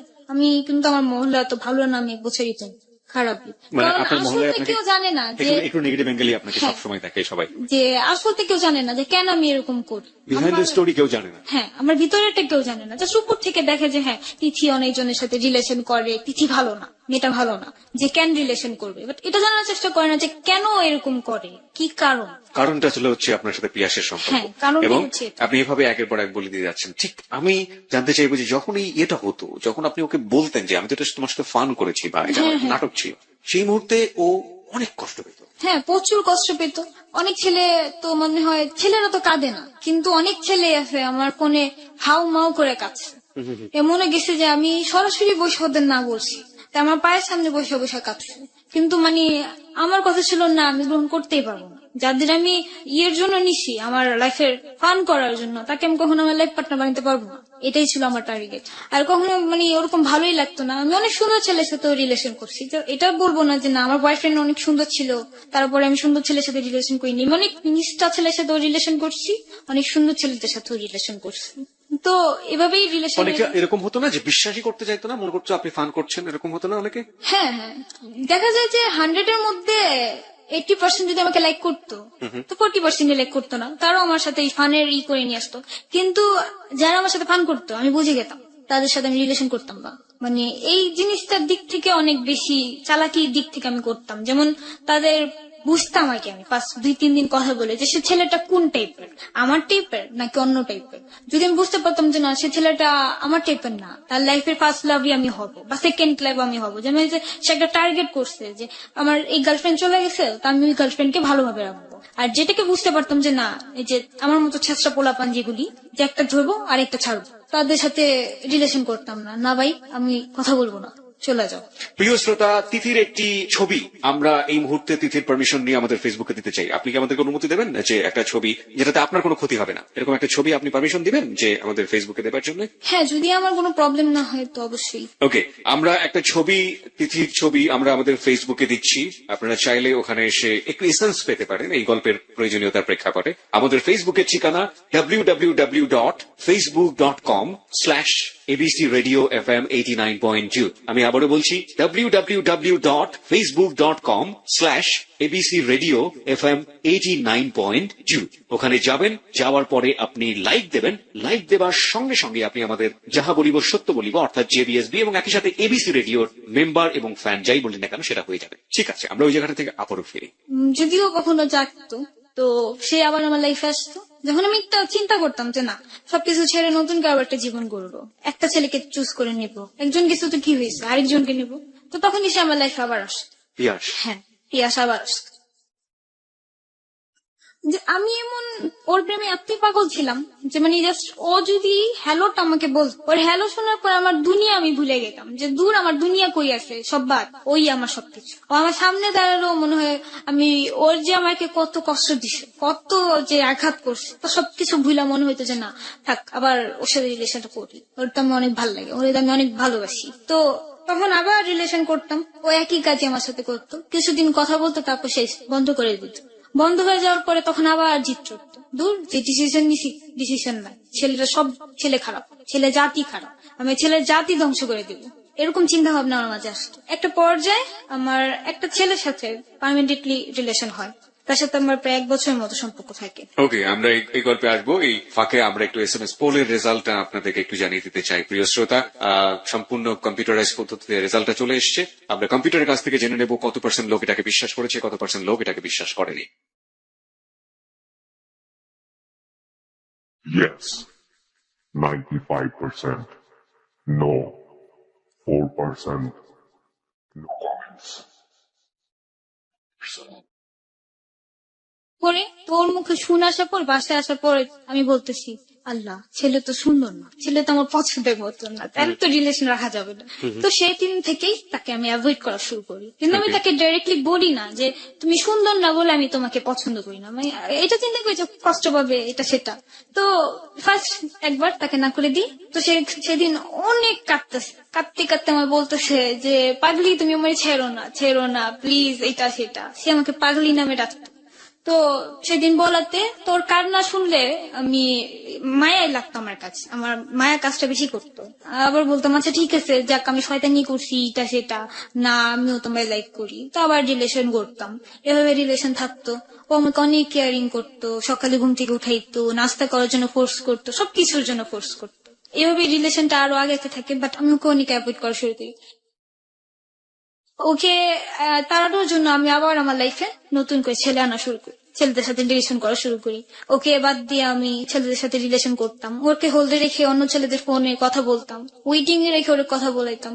তারপর এমনও গেছে যে মানে অনেক ছেলেদের বয়ফ্রেন্ড বানিয়ে ওর সাথে কথা বলেছি, যে আমার তো বয়ফ্রেন্ডই, ওই বয়ফ্রেন্ডে বলতাম যে ছেলেটা আমায় ডিস্টার্ব করে, কিছু বলে দাও তো। তো ওই ছেলে ফোন দিত, আমি ওর বলতাম এটা আমার বয়ফ্রেন্ড, কথা বলো এটা সেটা, আমি তোমার পছন্দ করি না, তুমি আমার লাইফ থেকে চলে যাও। তো ওরা কথা বলতো, কিন্তু তবুও ছেলে যাইতো না, অনেক কাঁদতো। তা কাঁদতো যখন আমি বলতাম যে এসব কান্নাকাটি করো না তো, এরকম অভিনয় কান্না আমিও করতে পারি মোবাইলের মধ্যে, তোমার কান্না চোখের পানি যে সত্যি আমি জানি। পরে বলতেছে যে কি করলে তুমি সত্যি মনে করবা। তো সবসময় একটা ডায়লগ মারতো যে আমার লাভ যদি রিয়েল হয় তুমি একদিন দিদি ঠিকই লাভ করবা, তুমি কিন্তু আমার লাভ না করে যাইবা কই, এরকম বলতো। তো এভাবে অনেক দিন গেল, কিন্তু আমি মানে তখন আর ওর প্রতি মন নাই আমার, যে সুন্দর না, সুন্দর ছেলের সাথে আমি রিলেশন করবো না, সুন্দরীটা আমি মেনে নিতাম, সমস্যা নেই। তো এর জন্য ওর সাথে অ্যাভয়েড করা শুরু করলাম, ওকে অনেক কষ্ট দেওয়া শুরু করলাম, তো অনেক কষ্ট পেতো, ওর সাথে কথাবার্তা বন্ধ করে দিছি। তো বন্ধ করার পর ওর ফ্যামিলিতে এটা জানাজানি হয়ে গেল যে একটা মেয়ের সাথে রিলেশন আছে। তো ওর ফ্যামিলি থেকে ওর সাথে অনেক রাগারাগি যে তুমি কেন রিলেশন করছো, যার সাথে রিলেশন করছো ই করে ফেলো, ব্রেকআপ করে ফেলো, এটা সেটা। তো ওর এক ফ্রেন্ড ছিল, যে ফ্রেন্ডের দ্বারা ওর আমার সাথে পরিচয়। তো ওর মার কাছে, তুষারের মার কাছে যে ওর অনেক কথা বল যে এই তিথি ভালো না, ও আলতু ফালতু মেয়ে, অনেক ছেলের সাথে রিলেশন করে। তো এর জন্য ওর মা মানে কোনো মতেই আমাকে পছন্দ করতো না। তো তারপরে আমি শুনলাম, ওর থেকে জানলাম যে ও বাড়ি থেকে বের হয়ে গেছে, যে আমার পছন্দের মেয়ে কেন তুমি পছন্দ করবা না, তো আমি বাসায় থাকবো না, আমি চলে যাব। তখন বাড়ি থেকে বের হয়ে গেল। বের হয়ে যাওয়ার পরে অনেকদিন বাইরে ছিল, বাইরে থাকার পর অনেক কষ্ট মষ্ট করে থাকে। আর যেটা হচ্ছে মেন কথা যে ওর সিটের বিজনেসেই ওর ফুল ফ্যামিলিটা চলে। তো মানে ওর বাবা হচ্ছে অসুস্থ, হার্টের প্রবলেম আছে, যার কারণে ওর বাবা কোনো কাজ করতে পারে না। তো ওরই ফুল ফ্যামিলিটা চালাইতে হয়। ওরা হচ্ছে 2 ভাই 1 বোন।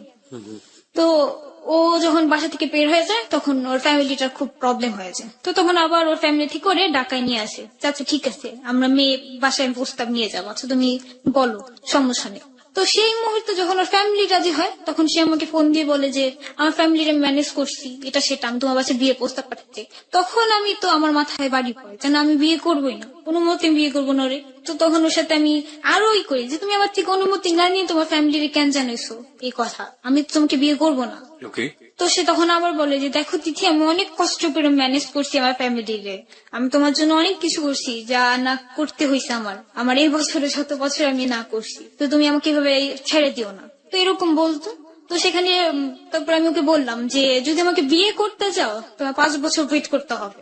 তো বললো যে কেন, আমি 5 বছর কেন ওয়েট করবো? তো আমি বলতেছি আমি 5 বছর আমার ক্যারিয়ার দাঁড়া করাবো তারপর। তো মাঝখানে আবার কি, আমি আমাদের পার্লারের নিজের পার্লার ছেড়ে আমি একটা জব নেই সেন্টার রোড, সেখানে হচ্ছে এক নেত্রীর পার্লারে আমি জব নেই। তো নেত্রীর ছেলে হচ্ছে গান করে, তো কিছুদিন পর ওর এক অ্যালবামটা বের হবে। জি, আর একক। দ্বিতীয় অ্যালবামটা হচ্ছে সেটা আমার সাথেই বের হওয়ার কথা ছিল। আপনি গানও গাইতে পারেন। হ্যাঁ, আপনি এই কণ্ঠটা আপনার যে ট্র্যাপ ছিল সেই ট্র্যাপে কখন ব্যবহার করতেন? টু বি অনেস্ট, মানে আপনি ছেলেদেরকে পটানোর জন্য বা ছেলেদেরকে শাস্তি গুলো দেওয়ার জন্য, have you ever use that vocal? হ্যাঁ, কিছু কিছু টাইমে করতাম। যেমন করতেন? অনেকে গান পছন্দ করতো, তো অনেক ছেলেকে এই গান শোনাইতাম, যেমন ও বলতো গান শোনাও, তো গান শোনার পরে বলতো যে ওয়াও তোমার কণ্ঠ তো অনেক সুন্দর, এটা সেটা, মানে গানে আরো বেশি একটু ইমপ্রেস হইতো। দ্যাটস ওয়াই প্রিয় শ্রোতা, আমরা এখানে এন্টারটেইন করার জন্য আমরা আসলে ওর কাছ থেকে কণ্ঠটা মানে গান শোনাইনি আপনাদেরকে, আমরা আসলে এটা একটা সত্য ঘটনার একটা ছোট পার্ট হিসেবে নিয়েছি এই গান থেকে, কারণ জেবিএসবি যে ধরনের রিয়েলিটি শো এখানে গান যায় না। ওকে, হ্যাঁ, তারপর সেটা আপনি বলছিলেন যে তো সেখানে যে জব নেই, তো সেই জবে আমার ওই যেই ছেলের সাথে আমার কাজ করার কথা ছিল গানে অ্যালবামে, তো সেই ছেলের সাথে আমার কন্ট্রাক্টের কিছু একটা হয়, মানে যে তুমি যদি গান করতে হয় তো তোমার 5 বছরের কন্ট্রাক্টে তোমার আমার সাথে সাইন দিয়ে নিতে হবে যে তুমি আমাকে ছাড়া কারোর সাথে গান করতে পারবে না। তো এই জন্যই আমি ওকে বলি যে 5 বছর আমি আমার ক্যারিয়ার দাঁড়া করাবো, তারপর আমি তোমাকে বিয়ে করবো। কিন্তু ওর কাছে অতটা সময় ছিল না, 5 বছরের মতো টাইম ছিল না। তো এর জন্য বলতেছে যে না আমি 5 বছর ওয়েট করতে পারবো, আমি কিছু বুঝি না, 5 বছর আমি কিছু বুঝি না, তোমার ক্যারিয়ার কিসের ক্যারিয়ার, আমি যতটুকু টাকা কাজ করি আমরা আদায় করি তো সেটা তো তোমার হয়ে বেশি হবে। তবে যাই হোক, আমার নিজের পায়ে তো আমাকে দাঁড়াতে হবে, আমি এতবার একটা সুযোগ পেয়েছি, আমার খুব স্বপ্ন ছোট থেকে আমি সিঙ্গার হব, বড় সিঙ্গার হব, কিন্তু সেটা যদি এখন আমি চাও পূরণ না করতে পারি তাহলে কেমন লাভ হলো? আমার লাভের কোনো দরকার নেই, আমি আমার গান দরকার। তো তখন অনেক রাগারাগি করি, রাগারাগি করার পর তো একটা পর্যায়ে তার সাথে আমার বলা হয় যে আমার সাথে দেখা করো তিথি। তো আমি বলছি কেন দেখা করবো? তো বলতেছে যে দেখা করো, তুমি আমাকে দেখার পর তোমার যদি আমাকে ভালো না লাগে তো তুমি আমাকে রিজেক্ট করে দিও, আর তুমি আমাকে দেখবা আর আমি তোমাকে কিছু কথা বলবো। তো আমি বলছি কি কথা? মোবাইলে বলো, দেখে কথা বলার কি দরকার আছে? বলে যে হ্যাঁ আমি মোবাইলে বলতে চাই না, আমি দেখার পরে কিছু বলতে চাই। তো বললো যে তুমি দেখা করো। সেদিন 11ই এপ্রিল ছিল, 12ই এপ্রিলের কথা ছিল দেখা করার, কিন্তু সেদিন আমি দেখা করতে পারি না, কারণ আমার নিজের তখন পার্লার ছিল। তো সেখানে আমাকে টাইম দিতে হবে, যেহেতু আমার পার্লার স্টাফ ছিল, কিন্তু স্টাফ থাকাকালীনও আমার কাজ করতে হতো। তো এর জন্য আমি আর দেখা করতে পারি না। সেদিন আমাদের বিয়ের কাজ ছিল। জি। তো আমি বললাম যে আমি আজকে দেখা করতে পারবো না। সে অনেক আপসেট হয়ে গেল যে তুমি আমার সাথে কেন দেখা করতে পারবা না, দেখা করতে একটু অনেক করে বলতেছে কথাগুলো। তো আমার কাছে খারাপ লাগতো যে আরে বেচারাটা কষ্ট পাইছে বা এটা সেটা, খারাপ লাগতো, খুব খারাপ লাগতো। বা কথা না বলতে পারলেও খুব খারাপ লাগতো যে কথা বলতে পারতেছি না, কিন্তু বুঝতে পারতাম না যে কেন এরকম হইতেছে আমার সাথে, যে সে ছেলের প্রতি কেন মায়া কাজ করে বা কেন আমি যে ছেলেটার সাথে আপনার কন্ট্যাক্ট হওয়ার কথা গানের, রাইট? না তাহলে তুষারের সাথে। তুষারের সাথে, ওকে, হ্যাঁ। তুষারের গানের কন্ট্যাক্ট তাহলে কার সাথে? গানের কন্ট্যাক্ট হয় আমার আরেকজনের সাথে, যেখানে আমি জব করতাম। সেখানেও আপনার এই প্রেমের ফাঁদ বা প্রেমের সম্পর্ক, রাইট? না তাহলে তার সাথে ফ্রেন্ডশিপ ছিল আমার। এবং সেও আপনাকে বিয়ে করতে চাইতো? হ্যাঁ, সেও আমাকে বিয়ে করতে চায়নি। তাহলে এরকম কন্ট্রাক্টর বলতো যে বিয়ে করব না, বাট ভালো একটা রিলেশন থাকবে আমাদের মধ্যে। তো বলছি যে Okay. কেমন রিলেশন? তো বাজে কিছু রিলেশনের কথাই বলছি। তো আমি মানিনি। তো আমি টাকা দিয়ে আমি আমার অ্যালবামের কাজ করতে চাইছি। তো তখন টাকার কন্ট্রাক্টই হয়েছে। ওকে, হ্যাঁ, তুষারের প্রসঙ্গে তারপর তো তুষারের প্রসঙ্গে যাই, তো ওর জন্য আমার এমনি কেন জানি খুব মায়া লাগতো, বা কথা বলতে অন্য মানুষের সাথে কথা না বলে আমি ওর সাথে কথা বলতাম, সবাইকে বাদ দিয়ে ওর সাথে কথা বলতাম। বা কথা যদি না বলতে পারতাম তো অনেক খারাপ লাগতো যে আমি কথা বলতে পারতেছি না, বা এটা সেটা কেন লাগতো আমি জানি না, বুঝতাম না যে কেন। আমি কি তাকে লাইক করি? মাঝে মাঝে আমি নিজেকে নিজে জিজ্ঞেস করতাম যে আমি কি তোকে লাভ করি বা লাইক করি, বা আমি কিভাবে লাইক করতে পারবো? সে তো আমার পছন্দের মতো ছেলে না, সে তো আমার মতন না। আমি যেমন একটা ছেলে চাই সে তেমন তো না। তো আমি তার সাথে কিভাবে লাইক করতে পারি? বা হয়তো বা তার কথা ভালো লাগে, যাক এটা কোনো সমস্যা নেই, 2 একদিন খারাপ লাগবে তারপর ঠিক হয়ে যাবে, এরকম চিন্তা করতাম। তো ওই 12 তারিখে দেখা করার কথা ছিল, দেখা করিনি। তো আমাদের দেখা হলো 13 তারিখ। তো সেদিন আমি বাসা থেকে বের হই, আমি কাজ শিখি, তো সেখানের কথা বলে বের হই যে আমি কাজ শিখতে যেতেছি। তো আম্মু বলতে আচ্ছা ঠিক আছে যাও, সমস্যা নেই। তো বাসা থেকে যখন বের হচ্ছি তখন আম্মুও বলতেছে আব্বুও বলতেছে যে আজকে বের হইস না, কেন জানি ভাল লাগতেছে না, তুই বের হইস না, দরকার নেই। তা আমি সবসময় একটু অন্যরকম ভাবে বের হই, যেমন মাঝে মাঝে 3 পিস বা প্যান্ট গেঞ্জি এগুলো পরেই বের হলি, বা আমি চোখে একটু কাজল লাগাই। তো সেদিনও লাগাইছি, একই রকমেরই আমার গেট আপ ছিল। কিন্তু তবুও আমার বোন বলতেছি কি যদি এত সাজছস কেন? তো বলছে আমি কই সাজছি, আমি তো সবসময় এরকমই থাকি, আমি গেট আপই থাকি। তো বলতেছে না তুই সাজা গুজা কোর্স করে বের হইস, তুই যাইস না কোনো জায়গায়, তুই মনে কর কারোর সাথে দেখা করতে যাবি। তো বলতেছে না আমি কারোর সাথে দেখা করতে যাবো না, বইলা তারপরে বের হইছি। বের হওয়ার পর হাঁটতে হাঁটতে আমাদের বেড়িবাঁধের উপরে উঠলাম, সেখান থেকে রিক্সা নিলাম, রিক্সা নিয়ে খোলামোড়া ঘাটে নামলাম। এটা কি আপনার কারোর সাথে দেখা করতে যাওয়া নাকি এমনি এমনি? দেখা করতে যাওয়া। কার সাথে? তুষারের সাথে। ওকে, হ্যাঁ, তারপর তো তারপর সেখানে গেলাম আমি, যাওয়ার পরে ও নৌকা নিয়ে দাঁড়ায় আছে। আমি নৌকা চড়তে গেছিলাম, ঘুরবো যে আমরা নৌকাতে ঘুরবো। তো সেখানে নৌকা নিয়ে দাঁড়ায় আছে। তো সেদিনই ফার্স্ট আমি ওকে দেখি, 1 বছরের পরে তার সাথে প্রথম দেখা আমার। এর আগে আপনি ওকে ডিনাই করছেন ওর চেহারার জন্য, সেটা আপনি না দেখে ডিনাই করছেন? হ্যাঁ, না দেখি। কার কাছ থেকে শুনে? আমার ফ্রেন্ডের কাছ থেকে। এই শুনেই আপনি তাকে ডিনাই করে যাচ্ছেন কন্টিনিউ? হ্যাঁ। ওকে, তারপর তারপর তাকে আমি বাস্তবে দেখলাম। তো দেখার পরও আমি আশ্চর্য হয়ে গেলাম যে না, এ তো আমার পছন্দের না, একদমই না। মানে যেটা আপনার ফ্রেন্ড বলেছিল সেটাই ঠিক আছে? হ্যাঁ, সেটাই ঠিক আছে, ও অতটা সুন্দর না। ওকে। তো তো আমাকে বলতেছে যে এই যে আমি মোবাইলটা দিয়ে আমাকে দেখাচ্ছে যে এই যে আমি। আপনাকে চিনলো কিভাবে? সে তো আমাকে চিনে, সে আমাকে আগেই দেখছে, দেখেই তো আমার নাম্বারটা ওকে, দিয়েছে। ওকে। সে আমাকে চেনার পর তারপর আমি নৌকায় চললাম। তো অনেকক্ষণ কথা হচ্ছে যে তুমি আমাকে কেন বিয়ে করবা না, বা কেন কি এটা করো না, এটাই করো না, তুমি জানো আমি তোমার জন্য মরে যেতেও পারবো। তুমি বলছি এগুলি ডায়লগ মারি, ছেলেরা মরতে পারে না। আপনি এতটা সাহসী ছিলেন যে নদীর নৌকার মধ্যে অচেনা একটা ছেলেকে উঠে আপনি এই ধরনের কথা বলছেন? হ্যাঁ, আমি তো কথা বলতাম তার সাথে। হ্যাঁ বলতেন, কিন্তু তার সাথে আপনার আগে কখনো দেখা হয়নি, এক। দুই নম্বর হচ্ছে যে এমন একটা জায়গায় আপনি যাচ্ছেন বা এরকম একটা জায়গায় যাচ্ছেন যেখানে আপনি ছেলেটাকে বলেই ফেলছেন যে আমি তোমার সাথে রিলেশনশিপ রাখবো না, সেটা বলার জন্য আপনি তার কাছে গিয়ে ওটা বলছেন, হ্যাঁ হ্যাঁ, যে ছেলেটার সাথে আপনার আগে কখনো দেখা হয়নি। দেখা হয়নি তো। This is the hard reality, প্রিয় শ্রোতা। এই শোটা আমরা জানি না যে এরপরে আমরা কি ধরনের অভিজ্ঞতার মুখোমুখি হতে যাচ্ছি, এবং এই শোতে বেশ কিছু টার্ন আপ আছে, সেটা বাকি যে সময়টা আছে আমাদের হাতে সেই সময়ের মধ্যেই ঘটবে, কারণ এই শোতে আরো একজন অতিথির আগমন ঘটবে এবং সেটা যে কোনো মুহূর্তে। হ্যাঁ, তারপর সেখানে যাই, তো তখন নৌকায় বসাকালীন আমাদের কথা হচ্ছে, এরকম বিষয় অনেক কিছু বিষয় ডিসকাস হচ্ছে। তোমাকে বলতেছে আজকে আমি তোমাকে আমার বাসায় নিয়ে যাবো। তো আমি বলছি আমি তোমার বাসায় কেন যাবো?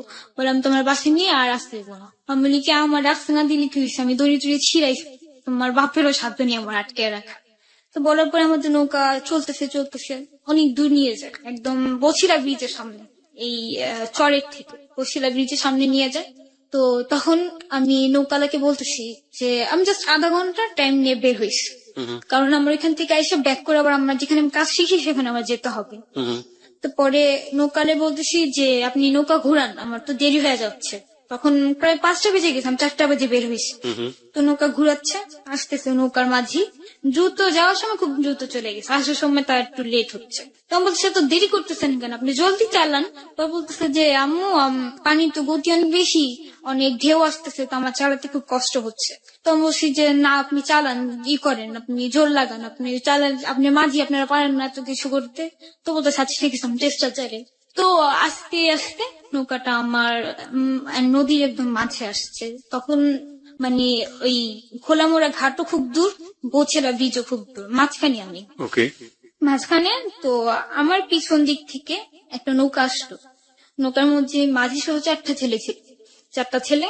তো ওটার মধ্যে একজন ছেলে বলতেছে যে এই নৌকা থামা, নৌকা থামা, এদিকে নৌকা নিয়ে।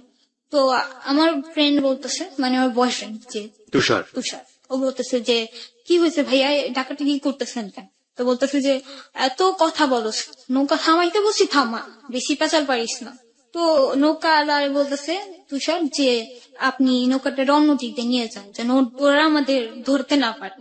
তো মাঝি কি করলো, আমার নৌকা সাইড না করে বরঞ্চ তাদের সামনে দিয়ে নিয়ে যাচ্ছে, তাদের দিক থেকে আমার নৌকাটা নিয়ে যাচ্ছে। তো তাদের মাঝে কি করলো, তাদের নৌকা একদম আমার নৌকার সাথে লাগাই ফেলছে। লাগাই ফেলে তো এখানে একটা ছেলে তার পা দিয়ে আমার নৌকাটা আটকেছে, আর বাকি যে 3জন ছিল তার মধ্যে ঠিক 2জন আমার নৌকায় চড়ছে। পরে এসে নৌকাওয়ালা বলতেছে, ওই ছেলে 2টা আমার নৌকা উঠার পরে তারা বলতেছে যে কোথা থেকে আসছোস। তো আমি বলতেছি যে আমি আমার জায়গা বললাম যে আমি হাজারীবাগ থেকে আসছি। পরে ওরে জিজ্ঞেস করছে তোর বাড়ি কোথায়, তো বললো যে ওর বাড়ি বংশাল। পরে বলতেছে যে এদিকে কি করতে আসছিস তোরা? তো বলতেছে আমরা ঘুরতে আসছি। তো বলতেছে যে ঘুরতে আসছোস, তোরা জানোস না এদিকে মার্ডার হয়েছে যে 2 দিন আগে? তো আমি বলছি যে না আমরা তো জানি না এইসব বিষয়। পরে বলতেছে ঘুরতে আসছোস কেন, এটা কি ঘুরার জায়গা? এটা ঘুরার জায়গা না, এদিকে হলো নদী পাড়াপাড়ের জায়গা, কেউ বসে তোদের ঘুরতে, ঘুরার তো সাহস কিসে? তো কি করলো ছেলেটা, বলে কি নাম, নৌকার থেকে নাম। বলতেছে আমারে আর আমার ফ্রেন্ডের তুষারে বলতেছে নৌকা থেকে নাম। তো বলতেছে নৌকা থেকে আমরা কেন নামবো? তো সেই মুহূর্তে আমার আরেক ফ্রেন্ড আমার ফোন দিতেছে যে দেখি কই আসুস তুই, বাসায় তো আয়, তোর মা তো আমার ফোন দিস এটা সেটা বলার জন্য। তো তখন আমি আমার ফোন বাজতেছে, এর মধ্যে ছেলেটা আমার মোবাইলটা নিয়ে নিছে, আমার মোবাইল, আমার পার্স, তার সাথে আমার ফ্রেন্ডের মানে আমার বয়ফ্রেন্ডের তুষারের মোবাইল, ওর পার্সও নিয়ে নিছে ছেলে 2টা। নেওয়ার পর এখন তুষার বলতেছে যে আপনি তো যা নেওয়ার তা তো নেওয়া হয়ে গেছে, তখন চলে যান। তো বলতেছে যে না আমাদের আর কিছু বাকি আছে নেওয়ার। তো কি করলো, ছেলে 3টা আমাকে ট্রেনার নৌকার থেকে নামাল, ওরেও নামিয়েছে, তুষারও নামিয়েছে। নামানোর পরে বলতেছে যে চল তোদের নিয়ে এখন আমাদের মেম্বারের কাছে যাবো, আর মেম্বার কাছে যা তোদের বিয়ে দিয়ে দেবো। তো আমি বলছি বিয়ে দিয়ে দিবেন মানে, বিয়ে দিবেন কেন, ও তো আমার ফ্রেন্ড হয়, আমার তো বয়ফ্রেন্ড না যে আপনি আমার বিয়ে দিবেন। তো বলতেছে যে যা হার না আমার চৌরাস্তা হোক, আমাদের দেখার বিষয় না, তোদের নিয়ে এখন বিয়ে দিয়ে দিবি। তো উপরে উঠাইতেছে, একটা চরের মতো ছিল সে জায়গাটা, চারোপাশে নদী, মাঝখানে একটা চর, জাস্ট একটু জায়গা। কি নদী এটা? নদী বলতে যে মানে যে নদীতে আমি ঘুরতেছিলাম, নদীটার নাম জানেন আপনি? সেটা হচ্ছে বসলা ব্রিজেরও নদী, খোলামোড় আর ঘাটেরও নদী, মানে অনেকগুলো জায়গা মিলে একটা নদী ওকে এরকম। ওকে। তো অনেক বড় নদীটা, সেখানে মাঝখানে আমি ছিলাম। তো আর মানে জায়গা আশেপাশে আর কোনো নৌকা ছিল না? না না, আশেপাশে মানে বলতে অনেক দূরে ছিল কখনকার ঘাট। সময়টা কখন এখানে? তখন 5:30 পৌনে 6টার মতো। সন্ধ্যা হয়ে আসছে এরকম একটা সন্ধ্যা ছয় আসতেছে। তো পরে সেখানে আমাকে উঠালো সে চরের উপরে। ওকে, আমি আরেকটু জানতে চাই যে এটা কত তারিখের ঘটনা, কোন সালের ঘটনা? 13 এপ্রিল 2013। 2013 সালের 13 এপ্রিলের ঘটনা, প্রিয় শ্রোতা, মাত্র 2 থেকে আড়াই মাস আগের ঘটনা। ওকে, এবং এই ঘটনাটি নিয়ে পত্রপত্রিকাতে অনেক লেখালেখি হয়েছে। কি লেখালেখি হয়েছে সেটা আমরা পরে যাচ্ছি আমরা ওর কাছে। তারপর সেখানে উঠলাম, আমাকে উঠালো, উঠে তাড়া করে রাখছে আমাকে আর আমার বয়ফ্রেন্ডকে পাশে, মানে আমার পাশে কোথায় রাখছে আমি দেখিনি, কিন্তু আমি ওর আওয়াজ শুনতেছি যে ওই চরের মতো জায়গাতে। হ্যাঁ, চটের মতো জায়গা, মানে দ্বীপ তো গেছেন অবশ্যই, যেরকম কক্সবাজারের দ্বীপগুলো আছে না, তার চেয়ে তো ছোট ছোট দ্বীপ, কিন্তু ছোট দ্বীপের মাঝে চারোদিকে নদী, মানে নৌকা ছাড়া সেখানে নামা অসম্ভব। ওকে। আর আমাকে যেখানে মানে দাঁড়া করানো হয়েছে, ওখানে কোনো বাড়িঘর ছিল না, কোনো বাড়িঘর নেই, শুধু ছিল? বালুর একটা দ্বীপ, শুধু বালি আর বালি। বালি, ইটা পাথর, আর বড় বড় গাছ অনেক, মানে কিসের মতো গাছগুলো আছে না, ঘাসের মতো গাছগুলো, যে ওগুলো অনেক বড় হয়ে আছে। ওকে। আর মানে উঁচা নিচা ইটা এরকম ঝোপঝাড় জঙ্গল। জঙ্গল, একটা পুরোই জঙ্গল। ওকে। তো ওই জঙ্গলের মতো একটা জায়গা, আর মানে যদিও আমি চিৎকার করে আমার পুরো গলা ফেটে ফেলি, বাট আমার কেউ সাড়া দেওয়ার মতো নেই, এরকম একটা জায়গা। তো সেখানে নিয়ে গেছে, আর এই পাশে নদী, চারো পাশেই নদী, 3 পাশে নদী, এক পাশে যে নদী সেখানে হচ্ছিল যে মানুষ খেকো যে মাছগুলো আছে না, সেই মাছগুলো, পিরানহা। হ্যাঁ, সেই মানে যে ফেলে দিলে কোনো কালকে, তো ওই মাছগুলো খেয়ে ফেলে। মাগুর বা বিদেশি মাগুর বা অন্য কোনো যে কোনো মাছ। যে কোনো একটা মাছ হবে, ওই মাছের জায়গা ছিল।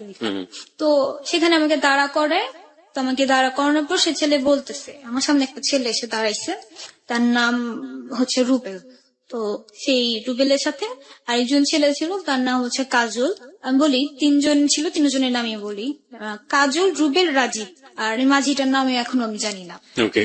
তো কাজল আর রুবেল আমার সামনে দাঁড়ানো, তো এখান দিয়ে আবার আমার বয়ফ্রেন্ড করে অনেক মারধর করতেছে, তো আমি আওয়াজ পাচ্ছি যে সে মারতেছে, যে আউ বলতেছে, চিৎকার করতেছে, সবই আমি আওয়াজ পাচ্ছি। আপনার সামনে থেকে নিয়ে গিয়েছে? হ্যাঁ, আমার সামনে থেকে নিয়ে গেছে। তো পরে বলতেছে, কাজল এসে আমাকে বললো যে আমার বড় ভাই, এটা রুবেলটা দেখালো যে এটা আমার বড় ভাই। আমি বলতেছে, এখন আমি কি করবো, বড় ভাই এসে তো কি হয়েছে? তো বলতেছে যে আমার বড় ভাই যা করতে চায় তুমি করতে দাও, তাহলে তোমাকে ছেড়ে দেবো। তো আমি বলতেছি যে কি করতে চায় বলেন, আমাকে ক্লিয়ারলি বলেন। তো বলতেছে যে বুঝো না, তুমি কি নান্না বাচ্চা, যে তুমি কিছুই বুঝো না, যে তোমার সাথে কি করতে চায়। তো আমি বলতেছি যে না, সিরিয়াসলি আমি বুঝতে পারতেছি না, আপনি আমাকে বুঝায় বলেন।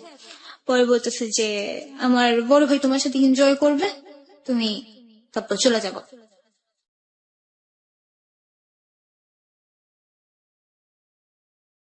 তখন আমি পুরো চেয়ে আমি বলতেছি, এনজয় করবো মানে আমি কি এনজয় করার মতো মেয়ে? আমাকে দেখে ওরকম লাগতেছে যে আমি ওরকম কোন জায়গা থেকে উঠে আসছি যে আমার সাথে এনজয় করবে, ছেড়ে দিবে, শেষ, তারপর আর কিছু হবে না। পরে বলতেছে যত পেশাল পারস কে, তুই জানোস তোরে যে আমি এদিকে মাইরা ফালাই দিলে তোর কেউ খুঁজে পাইবো না। তো আমি বলতেছি যে খুঁজে না পাইলে না পাবে, মাইরা ফেলতে মন চাইলে মাইরা ফেলেন, কোনো সমস্যা নেই, আমার যা করতে বলছিলাম তা করতে পারবো না, কোনো মতেই না। তো তখন অনেক হয় ওদের সাথে, আমার হাতাহাতি হয় প্রচুর, চিল্লাচিল্লি, ওই ছেলেরা আমার গায়ে টাচ করতে গেলে টাচটা মানে আমি হাত ছড়াই দেই, এটা সেটা অনেক কিছু। তো প্রথমেই রুবেল আমার সাথে জোরপূর্বক, মানে জোর জবরদস্তি আমার সাথে মানে ফিজিক্যালি রিলেশনটা করে।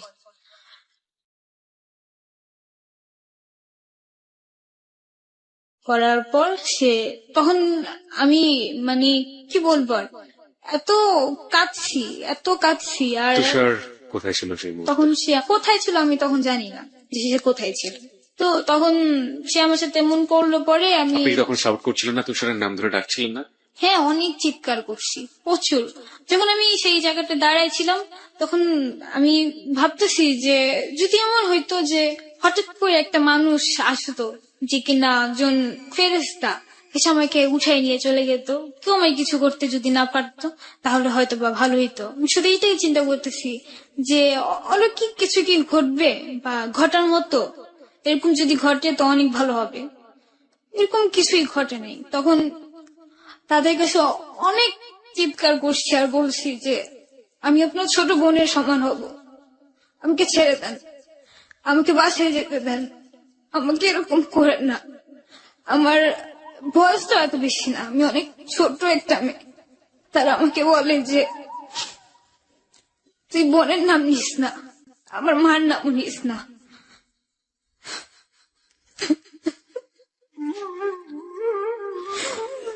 তাহলে তোরে মেরে ফেলবো আমরা। তখন বলতেছি যে আমাকে এত কষ্ট না দিয়ে আপনি এক কাজ করেন, আমাকে মেরে ফেলেন, গলায় চিবিতে মেরে ফেলেন। বলে যে না, তোরে তো মারলে এনজয় করা মজা পাবো না, জিন্দা মানুষের সাথে একটা মজা করার মাঝে আর একটা মরা মানুষের সাথে কোনো মজা নেই। তারা আমাকে বারবার চাকুর আঘাতের মতো আমাকে আঘাত করে, কিন্তু আমি চিৎকার করতেছি আর শুধু একজন রাখি, কেউই আমার হেল্প করে না। একটা মানুষের মাঝে কোনো মানুষত্ব ছিল না।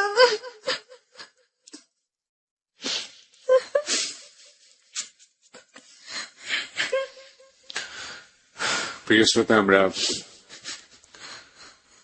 ঘটনার এখন যে জায়গাটিতে রয়েছি সেটা নির্মম বাস্তবতা, এবং সেই বাস্তবতা কতটা ভয়াবহ হতে পারে যারা একদম প্রথম থেকে শুনেছেন তারা বুঝতে পারবেন। এবং উই আর ট্রুলি স্পিচলেস।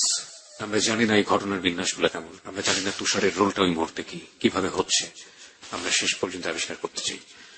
আপনি একটু নিজেকে কন্ট্রোল করে বলবেন যে প্রথম যে ঘটনাটা আপনার সাথে যে ঘটালো তার নাম ছিল রুবেল, তারপরে ব্যাপারগুলো কিভাবে হয়েছে? প্রথম রুবেল ছিল, তারপর সে চলে যাওয়ার পরে এই দ্বিতীয় কাজল আসে। বিরতির ঘন্টা বেজে গেছে। প্রিয় শ্রোতা, আমরা বিরতির পরে ফিরে আসতে চাই। যাহা বলিব সত্য বলিব আজকে চরম অপ্রিয় একটা সত্যকে ফেস করছে। আমরা বিরতির পরে তাৎক্ষণিকভাবে ফিরে এসে সেই সত্যের মুখোমুখি আবারও হব। আপনাদের সবাইকে মনে করিয়ে দিতে চাই, আপনারা শুনছেন এবিসি রেডিও FM 89.2। আরজি কিবরিয়া আপনার সঙ্গে রয়েছে আরজি কিবরিয়ার টিম, আরজি সুমন এবং সাউন্ড এডিটর মঞ্জু।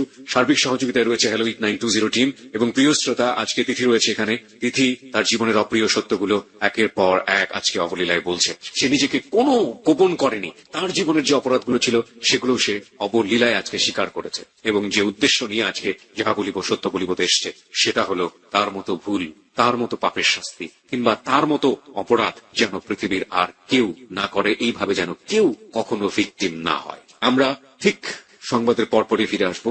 সেই ফাঁকে আপনাকে আরো একবার মনে করিয়ে দিতে চাই, তিথির এমন একটি ছবি ফেসবুকে দেওয়া হয়েছে যেটাতে আপনার কিছুটা হলেও আপনি ফ্লেভার পাবেন, যাতে কোনো ক্ষতি না হয় সেভাবেই সেই কথা মাথায় রেখে আমরা ছবিটা দিয়েছি। আমাদের ফেসবুকের ঠিকানা হচ্ছে www.facebook.com/ABC Radio FM 89.2। আমি আবারও বলছি www.facebook.com/ABC Radio FM 89.2। ওখানে যাবেন, যাওয়ার পরে আপনি লাইক দেবেন। লাইক দেওয়ার সঙ্গে সঙ্গে আপনি আমাদের জেবিএসবি এবং এবিসি রেডিও দুটোরই ফ্যান এবং মেম্বার হয়ে যাবেন। আমরা সংবাদের পরেই ফিরে আসবো, আমাদের সাথেই থাকবেন। হ্যাঁ, তারপর প্রথমত রুবেল যে আমার সাথে জোর জবরদস্তি ফিজিক্যালি রিলেশন হয়, তো তখন যতই চিৎকার করি আশেপাশে কেউই ছিল না। তার কাছে অনেক হাতে পায়ে তাকে ধরি, বলি আমি আপনার ছোট বোনের সব, কারণ তারা প্রত্যেকটাই ছিল খুব বড় বড় ছেলে, আমার বড় ভাইদের সবাই। তো পরে তাদের বলছি, তারা কিছুই বলে না, বরঞ্চ আমাকে আরো ধমক দেয়, মারধরও করে।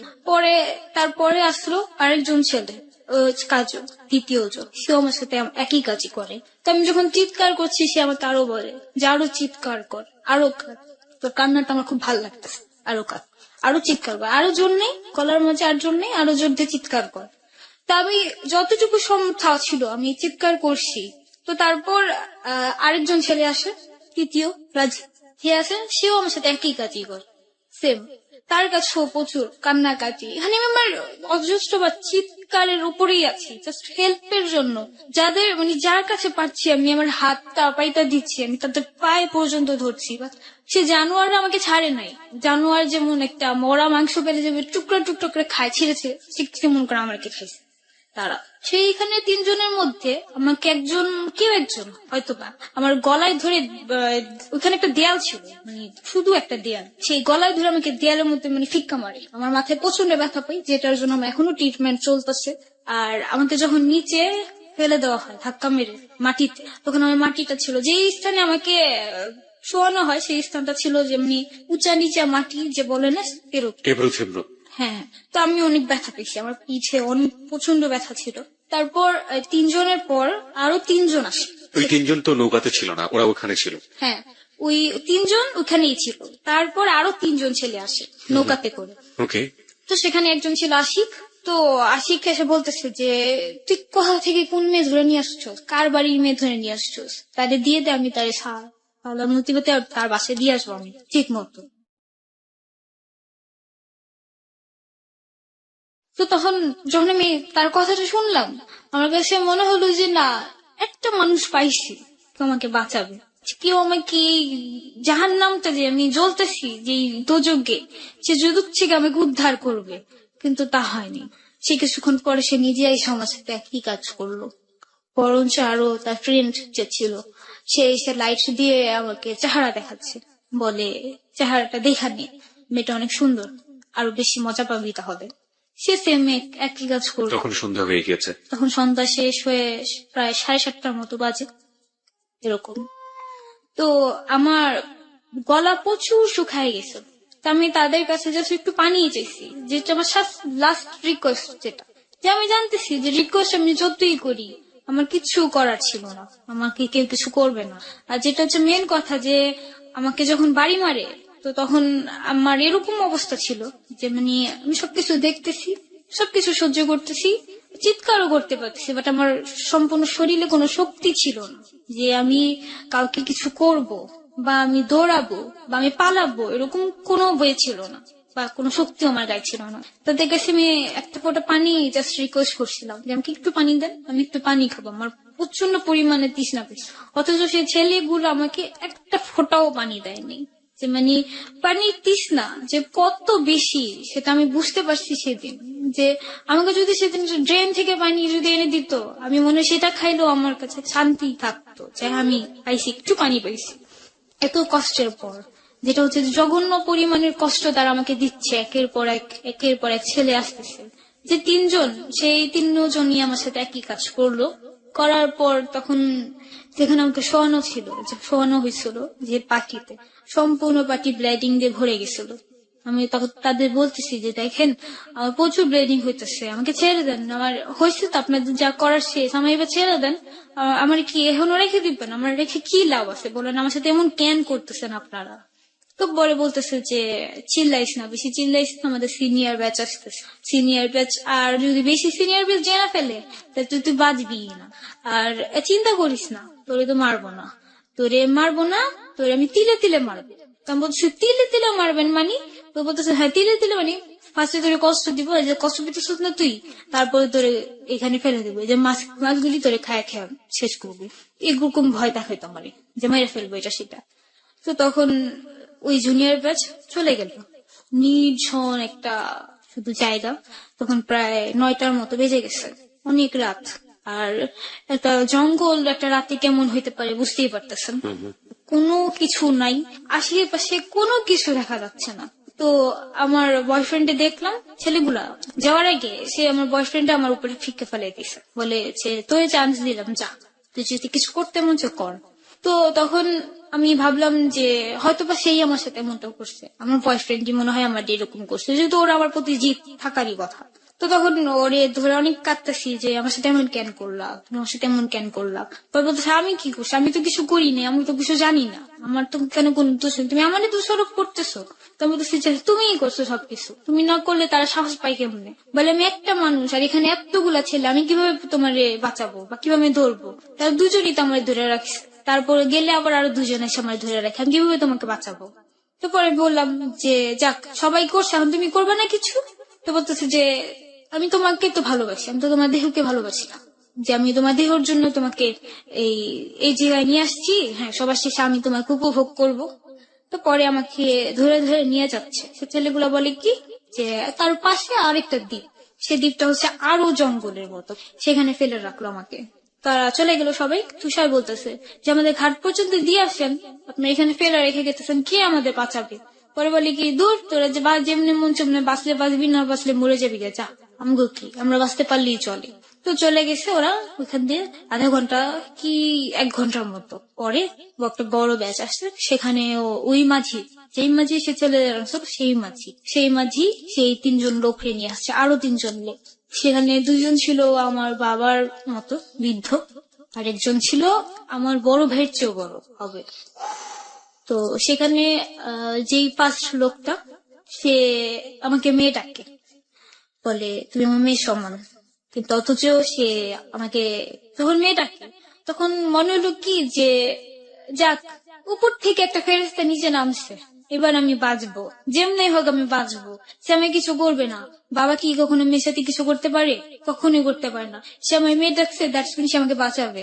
কিন্তু সেই বাবা যে নরপিশাচের মতো কিছু করতে পারে কোনোদিন আমি কল্পনা করতে পারিনি। সেই বাবাও আমার সাথে একই কাজ করে। আর যে আরেকজন লোক ছিল সে আমাকে বোন ডাকে, নিজের মার পেটের বোন, সেও আমার সাথে একই কাজ করে। আরেকজন লোক ছিল, সেও একই কাজ করে। করার পর তারা আমাকে বলে তুমি বাঁচতে চাও? তুমি বলতেছি অবশ্যই বাঁচতে চাও। বলে বাঁচাবো, একটা শর্ত আছে। তুমি বলতেছি কি শর্ত? বলে যে আমরা যে তোমার সাথে কিছু করছি সেটা দুনিয়ার কাউরে বলতে পারবো না, ইভেন তোমার বয়ফ্রেন্ডকেও না। আমার বয়ফ্রেন্ডকে তখন ওরা আরেক জায়গায় নিয়ে আটকা রাখে। তো পরে বলতেছে যে তোমার বয়ফ্রেন্ড কেউ না। তো আমি বলছি আচ্ছা ঠিক আছে আমি বলবো না, বাঁচার জন্য আমি মিথ্যে কথা বলতেছি, আমি বলবো না, কিছু বলবো না। পরে বলতেছে যে তোমার মার বুকের ভিতরে কসম খেয়ে বলো তুমি কিছু বলবা না। তো তখন কোনো জবাব ছিল না আমার কাছে, না আমি পারতেছি কসম খাইতে, না পারতেছি আমি কিছু করতে। তো তারপর সে লোক বলল যে আমি তোমাকে নিয়ে যাব, নিয়ে আমি তোমাকে আমার বাসায় রাখবো, তারপর দিন তুমি তোমার বাসায় যাবা। তো তখন ইভেন র্যাবের কাছে পর্যন্ত চলে গেছে, পুলিশের কাছে কেস চলছে, আমাদের হাজিরবাগে থানা হয়ে গেছে জিটি, যে আমার বোনকে পাওয়া যায় না। একটু থামাবো আপনাকে। এই পর্যায়ে আমরা কিছু জিনিস আমাদের ফেসবুকে পোস্ট করতে চাই। আপনার এই ঘটনা তো পত্রপত্রিকা এসেছিল, হ্যাঁ। আপনার জানা মতে কোন কোন পত্রপত্রিকা এসেছিল? সমকাল, বাংলাদেশ প্রতিদিন, আমাদের দেশ, ভোরের কাগজ, তারপর জনকণ্ঠ, কালের কণ্ঠ। এই ধরনের শীর্ষ দৈনিক যেগুলো আছে প্রত্যেকটা পত্রিকাতে এসেছিল। কি এসেছিল ওখানে? কি শব্দ ব্যবহার করা হয়েছিল? কিশোরীকে ধর্ষণ। কিশোরীকে ধর্ষণ, ক্যারিগঞ্জে গণধর্ষণ কিশোরী।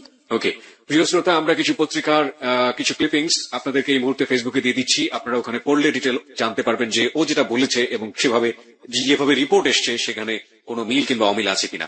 আমরা আমাদের ফেসবুকের ঠিকানা আরো একবার আপনাদেরকে বলে দিচ্ছি। আমাদের ফেসবুকের ঠিকানা হচ্ছে www.facebook.com/abcradiofm89.2। আমি আবারও বলছি www.facebook.com/abcradiofm89.2। ওখানে যাবেন, যাওয়ার পরে আপনি লাইক দেবেন, লাইক দেবার সঙ্গে সঙ্গে আপনি যাহা বলিব সত্য বলিব, এবং একই সাথে এবিসি রেডিওর মূল যে ফ্যান পেজটি সেই পেজটির মেম্বার হয়ে যাবেন। হ্যাঁ, তারপর রাতের বেলা ওই লোকটা আমার বোনকে ফোন করলো, পরে বলতেছে আপনি কি তিথির বোন? পরে বলতেছে যে হ্যাঁ আমি তিথির বোন। তিথি কোথায়? পরে বললো যে আপনারা চিন্তা করেন না, তিথি ভালো আছে, ঠিক মতো আছে, ওর জাস্ট টাকাতে ধরছিল। তো বলতেছে যে আচ্ছা ঠিক আছে তাহলে আমরা এখন আসতেছি, ওকে নিয়ে যাও। তো পরে ফোনটা আমাকে দিল। পরে আমি বললাম যে আপু আসা লাগবে না। আমি রিয়েলটা বলি নাই, কারণ হচ্ছে কি যে আমি যখন ওখান থেকে ব্যাক করি ওই নদীর থেকে, চর থেকে যখন আমাকে নিয়ে আসে, তখন এই সিনিয়রের থেকেও আরো সিনিয়র ব্যাচ আসছিল, যেখানে পুরা নদী নৌকাতে ভরে গেছিল। আর সেখানে এক একটা নদীতে 10-12 জন করে ছেলে ছিল, যারা একই কাজ আমার সাথে করার জন্য আসতেছিল নৌকাতে। হ্যাঁ, কিন্তু তারা মানে যে আমাকে পায়নি। আমি তখন আশা করতেছি, তো তখন আমাকে আনা হয়েছে একদম চেহারা, মানে আমাকে মাথার কাপড় দিয়ে পুরো ফেসটা ঢাকা, যে মানে মাঝখানে, সবার মাঝখানে আমাকে বসাইছে, যেন কেউ বুঝতে না পারে আমি মেয়ে বা আমি একটা মেয়ে বসে আছি এর জন্য। তো তারা লাইট মারতেছে, এটা ওটা করতেছে যে কে যাচ্ছে দেখার জন্য, বাট দেখতেছে যে অনেকগুলো ছেলে, এর জন্য আর থামায়নি। তো তাদের প্ল্যানিংটা ছিল এটাই, যে তারা যখন বড় মানে সিনিয়র ব্যাচ পাঠাচ্ছে সে ছেলেগুলো, তো তাদের নিয়ে ছিল যে তারাও একই কাজ করবে, করার পর যদি আমি বেঁচে থাকি তারা আমাকে শেষ করে দেবে, কারণ যদি বেঁচে থাকি আমি ওদের আমি প্রমাণ হয়ে দাঁড়াবো। তো এছাড়াও জুনিয়র ব্যাচও ডিসাইড দিয়েছিল আমাকে মেরে ফেলার। তো এক ফ্রেন্ড আরেক ফ্রেন্ডে বলতেছে যে মারতে হলে তো দুজনকে মারতে হবে, একজন মারলে আরেকজনের সাক্ষী হয়ে থাকবে, আরেকজন মারলে আরেকজনের সাক্ষী হয়ে থাকবে। তো ওই যে ছেলে ছিল যে আশিক, ও খুব চালাক, বলে যে মেয়েটারে শেষ কর, ছেলেরে কোনোভাবে বুঝায় নেওয়া যাবে, যেমন মানে ওদের নিয়ে ছিল গুসটুস দিয়ে কিছু করা যাবে, বাট মেয়ের তো সবকিছুর মাঝে প্রমাণ পাওয়া যাবে আমরা কিছু করছি। মেরে শেষ করবে। পরে বলতেছে যে না, মেরে শেষ করা যাবে না, আমাদের তো সিনিয়র ব্যাচ আসবে, সিনিয়র ব্যাচ আগে আইসা নেই, তারপরে তারা ডিসাইড করবে কি করা যায়। সিনিয়র ব্যাচ আসার আগে আমি আশা করতেছি, তো তারা ডিসাইড, মানে তাদের হাতে ছুরি টুরি সবকিছু ছিল, তাদের লাইট জ্বালানো, তো আমি দেখতেছি সবকিছু। তা আমি তো খুব ভয় আছি, আর সম্পূর্ণ তখন নৌকা নদীর ঘেরাও ছিল আমাকে ধরার জন্য। তো এই পর্যায়ে যদি কোনো মহিলা বা কোনো মেয়ে যদি ওই নৌকা দিয়ে আসে, তো তাদেরও তারা আটকাবে, মনে করবে আমি সে মেয়ে। তো আমার বোন যদি আসে, তো অবশ্যই আমার বোনের নৌকা তারা আটকাবে। তো এই জন্য আমি বলছি যে না আপু, তুমি আজকে এসো না, কাল সকালে এসো। তো সকালে যখন আসে, সেদিন পহেলা বৈশাখ, আমি অনেক কিছু আশা করছিলাম যে পহেলা বৈশাখে আমি সাদা শাড়ি পরবো, লাল গহনা পরবো, ঘুরবো, এখানে যাবো ওখানে যাবো। কিন্তু আমার সেই স্বপ্নটা সেদিন 13 এপ্রিল পুরাই ভেঙে গেছে। বৈশাখীর যে ঝড়, সেই ঝড়টা সেদিন রাত্রে আমার উপর দিয়ে গেছে, যার কারণে বৈশাখীর দিন আর কোনো ঝড় আসেনি। তো ওই লোকের বাসায় গেল, তো আমার বাবা তো বলতেছে যে দুনিয়াতে এখন এত ভালো মানুষ আছে যে একটা মেয়েরে পাইছে, সে লোক তার মেয়েটাকে তাই নিছে, লোকটা না জানি কত ভালো। তো গেলো, যাওয়ার পরে লোক তো খুব ভালো ব্যবহার, নাস্তা টাস্তা খাওয়াইলো, সবকিছু করলো। পরে আমাকে বাসায় নিয়ে আসতেছে যখন, তখন শীতে দাঁড়িয়ে আমি আমার বোনকে বলতেছি যে আব্বু, আমার তো প্রবলেম হয়েছে, আমি একটু হসপিটালে নিয়ে আসেন, আমি হাঁটতে পারতেছি না, আমি কিছুই করতে পারতেছি না। ওই বলতেছে যে কি হয়েছে তোমার, বলো আমারে। তুমি বলতেছি যে হসপিটালে নিয়ে যান না, ফার্স্ট টাইম কিছু বলতে চাইনি।